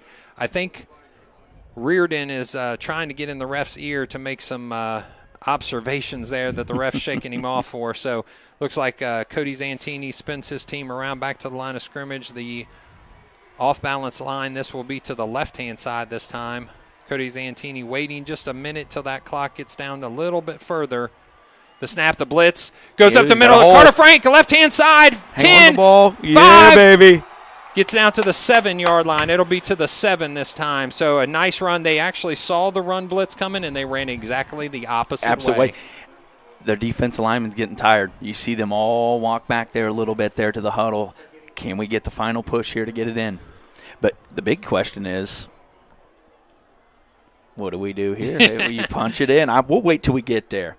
I think at this point you've got the momentum in your favor, but let's see if we can get a score first, and then Riverboat Dan decides that. That's why he gets paid the big bucks. Yeah. Wink, wink. So yeah. All right, wishbone backfield, single receiver to the right. Cody Zantini to Carson Van Hoos. He's met very quickly by the Ursuline defense line there. He's brought back. In fact, it's going to be about to the line of scrimmage. No gain on that play. Cody Zantini paces the sideline as he's waiting for the next play to come in from Keegan Lamb. Doing a great job at the receiver position, at the free safety position, strong safety position is Lamb, stepping up as a junior. He's also the backup quarterback when needed, so he's been a leader in the junior position. So this time, balance line, double slot. Colton Trampler up the middle, finds an opening. He pushes ahead to the 1-yard line. He's going to go down at the 1. Big push by Owen Trick that time. Big push by Trick to put his man all the way into the end zone. It's going to be third and goal from the 1. So you've got two plays here. And into the game comes Lex Russell, so you know it's a double tight set. Cody Zantini has time. Yeah. Calms him down. Yeah, they've been so poised this drive. They are taking their time. The clock's still running. We got plenty of time. what a great drive here. Finish it off, boys. Come on. Double tights. Cody Zantini under center. The turn to Carson Van Hoos. He's met immediately and brought down by the Ursuline defensive line. That's led by number, I believe that's 50. So that's Lugers, who's a 6', 235 junior. So the game comes down right down to this. This is it. I mean, this is what you got right here. And Cody Zantini comes over. Looks like there might be, I think you got Coach Wolf. Calling a timeout. Yep, they're going to call a timeout. Talk it over. Good timeout. Yep. You might as well take a minute to figure out what you're going to do. They're going to let this clock run down, I think, and then use it. So you went to Carson Van Hoos on that. Do they come back with Colton Trampler? Do they go unbalanced line? I mean, they've got a couple things in their arsenal right now to do, so they got to make a decision here as they called the timeout. They let the clock run down as long as they can. Which is, so I think, a good call. Good call, because it's make or break here. You're either putting it in to tie this thing or at least get to the PAT to tie it, and you're putting it all in on this play right here. I don't know, man, who they go to here. You've got 3 senior leaders in that backfield. You got a senior leader pulling the quarterback. I like Trampler here. I don't know who else, what the viewers and everybody think here, but I like Colton Trampler here getting the ball. I like Colton Trampler here getting the ball. I like maybe second man through with Cody Zantini. But, I think when you turn around and hand the ball off to your 4-back or your 2-back, you're giving that Ursuline D-line just a little more time to react. I like Colton Trampler as a quick hitter. Just straight ahead and count on Lane Schultz, who's a state qualifier wrestler, and on the left-hand side it'd be Adam Frisch to step up and say, hey, we just need a yard. I hate to talk you. We bring this up. This is what these guys have been working for, this whole unit. You talk about strength lab. You talk about putting in the extra time. This is when it counts. Let's go to work, boys. Let's go. So Clinton-Massie for the game, or at least to try to tie the game at this point with 48 seconds left in the fourth quarter after a successful second half run here. It comes down to this play and potentially a PAT afterwards. So it's going to be a wishbone backfield, double tight set. Everybody's in the box. Cody Zantini's going to get to call the audible from the line of scrimmage. And he's going to run it in all by himself! What a fake by Cody Zantini. Everybody in the stadium thought he was going to Colton Trampler, and he runs in untouched. They're discussing for 2 here. Riverboat Dan. What do you got? What do we got, Dan? What do we got, Coach? We're going to call a timeout. We're going to call a timeout. If you got something else like that in the playbook, Jesky. So I said earlier in the game there was a play where I told you, Steve, he could have ran down the left-hand side by himself. They kept that. What did I tell you? Coach Zantini will keep something in the pocket for the rest of the game to pull out when he needs it, and that's exactly what he did. That was textbook. You're exactly right, Matt. He has saved that, and ran it right at the right time, and nobody knew where the ball was at. They are waving off McGinnis. They are waving off McGinnis. This is for the game here. This is for the win. They're going to go 28-27, going for 2, 45 seconds left on the clock. This is it. If you score, you potentially could win this game with 1 point. If you don't score, the game's going to go to Ursuline. Or you may try to do an extra or a onside kick. You could, you could try to get an onside kick. You will have enough time because the clock's not going to expire before this untimed down is finished. Oh man, I hope. I don't know how you're feeling at home, folks, but my heart is a racing. Do you believe Falcon faithful? Get on the edge of your seats there. Come on now. Clinton-Massie Falcon fans, do you believe here it's going to be a 2-point attempt? And I'll be honest with you, they haven't tried for 2 a lot this year. So they're not a lot of scouting for it. You're not exactly sure what you're going to get out of this. You could try to keep it simple and try to keep it, with what got you here. The play goes, the snap goes, the pitch goes. They got it. They got it. Scored! Clinton-Massie scores! 2-point conversion is good. 29-28 is your score for the Falcons. A pitch by Cody Zantini. Soft hands. Carson Van Hoos gets on the loose. Scores the 2-point conversion for the game lead of 1 point. 29-28 is your score with 45 seconds. This Falcon team has turned around a second half. Down by 3 scores, and Clinton-Massie up by 1 with 45 seconds left in the game. Woo! If that doesn't catch you on fire, your wood's wet, ladies and gentlemen. I'm telling you, that's unbelievable. End zone all by himself. And what you set up there was you faked the fullback and you pitched to the same side of the fullback, which you've only run one other time this game, and they just weren't ready for it. So at this point, Coach, you said it. You've said it all game. It's the kickoff coverage team. This is huge. We got to compose ourselves back here. But we've had trouble with this part of our special teams. And the Clinton-Massie faithful up on their feet at this point. Teed up at the 40-yard line is Ian McGinnis's ball. He kicks it. He's going to keep it low to the ground. Irving gets it. He sees an opening. There's a bunch of tacklers there. So Dawson Conley with another tackle on special teams. So it's going to be 36 seconds left. And you can see a replay that's going on right now. Walking into the end zone for the touchdown was Cody Zantini, followed in walking by Carson Van Hoos on the two-point conversion to give the lead. Riverboat Dan. Unbelievable. He gambles and comes up winner, chicken dinner. 29-28 is your score. He takes the lead, but can the defense? We got to get the D here. Can the defense hold it? Look for another hook and ladder. Look for another trick play. The playbook is wide open. Double pass. Remember we talked about number Marco, I think Mark Manning. Yeah, Manning, he's got two successful attempts. Get some pressure on this, boys. Colton Trampler steps back. Shannon eyes the field. He's getting pressure from Gavin Avey. He's going to be flushed out of the pocket. He's going to go off to the side. Okay. He goes out of bounds, and it's going to be back to maybe a 2-yard gain, but he is going to stop the clock with 29 seconds left. 29-28 again. Those of you just joined in, the 5,000 that are online, those that are watching on Spectrum, those that are, counting bated breath. If Clinton-Massie can finish the job after a successful second half resurgence. Come on, boys. Trips left, single receiver Nothing right. by you. McElroy to the right. Stay deep. Leighton Bell trying to get some pressure, spins out. Boyd on the left side, he misses it. He simply just missed the ball. It was right in his hands, and he was trying to turn and make a play before he was able to catch that ball. So now it's going to be 3rd and 8 as the Ursuline offense looks to the sideline. The play is called by their coaches. 24 seconds left. 3rd down and 7 as everyone on the side, everyone on the Massie sideline going crazy. Everybody up out of their seats. Shannon, snap. Nothing deep. Looks on to his left-hand side. He throws, and he's knocked down by Carter Uten. Knocked down by Carter Uten. The play is no good. 4th down and 7. Carter undercut the ball, and, boy, he took a chance. As the Massie faithful again screaming from the sidelines and the stands, they know that this game basically comes down to this play right here. It is 4th down. It's 4th and 8. And they're going to go from the right-hand hash. They have 3 receivers to the left, single receiver to the right. Drop everybody back, Massie, because here comes a pass from Shannon. He runs, and he finds the right-hand side. And he Leighton Bell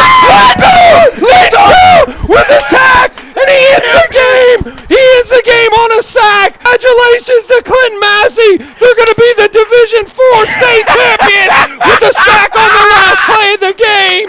The place goes crazy. Clinton-Massie faithful everywhere screaming out of their seats. What a play in the last play game. Leighton Bell's done it all playoffs, and he ends it with a sack. Nice job. Let's go into a victory formation. This team for 13 years has put this together, and finally culminating on this day is a state championship after one kneel down, and this game is over, and Massie will go for a 3rd time as the state champions in Division IV. Congratulations to the coaches, the team, and that's the championship, ladies and gentlemen. Clinton-Massie wins. Clinton-Massie wins. Clinton-Massie wins. Unbelievable. I got Colton Trampler running up into the stands, hugging Pops.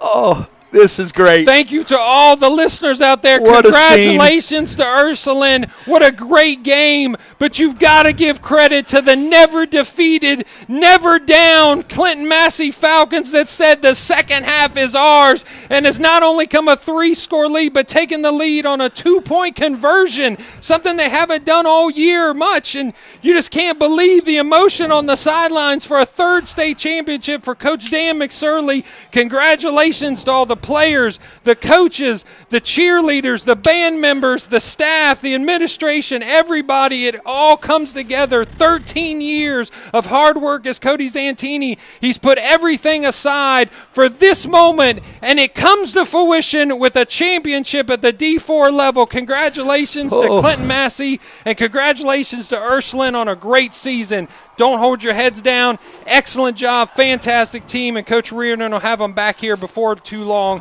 Clinton-Massie, enjoy this one. Settle this in. If you're the defensive staff, you have to give credit to their coaching staff in the second half. Our defensive staff stepped up and made some stops when you had to. Unbelievable game, ladies and gentlemen. My heart's racing a mile a minute.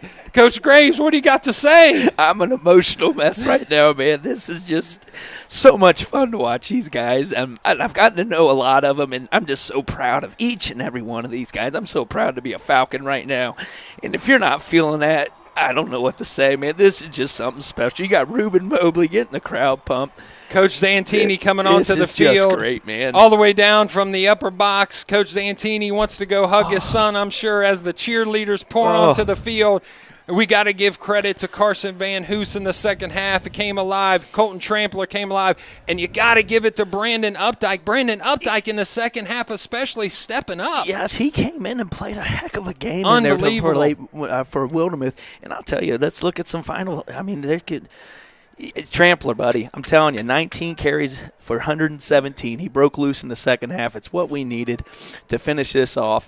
You've got all kinds of emotion out there. I mean, you got players hugging, crying. You got parents getting out there. This is just a fantastic scene. I am speechless. And these guys deserve this, man. And they have put their work in for it. Unbelievable. This is just something special for these guys. Yeah, this is a view that you were waiting to see all year long, which is them hoisting the trophy after a win against the Ursuline Fighting Irish, a fantastic team, but they fall to the Clinton-Massie Falcons and the never say die attitude in the second half as they claw and scratch their way, talons out, and pull themselves back to the victory.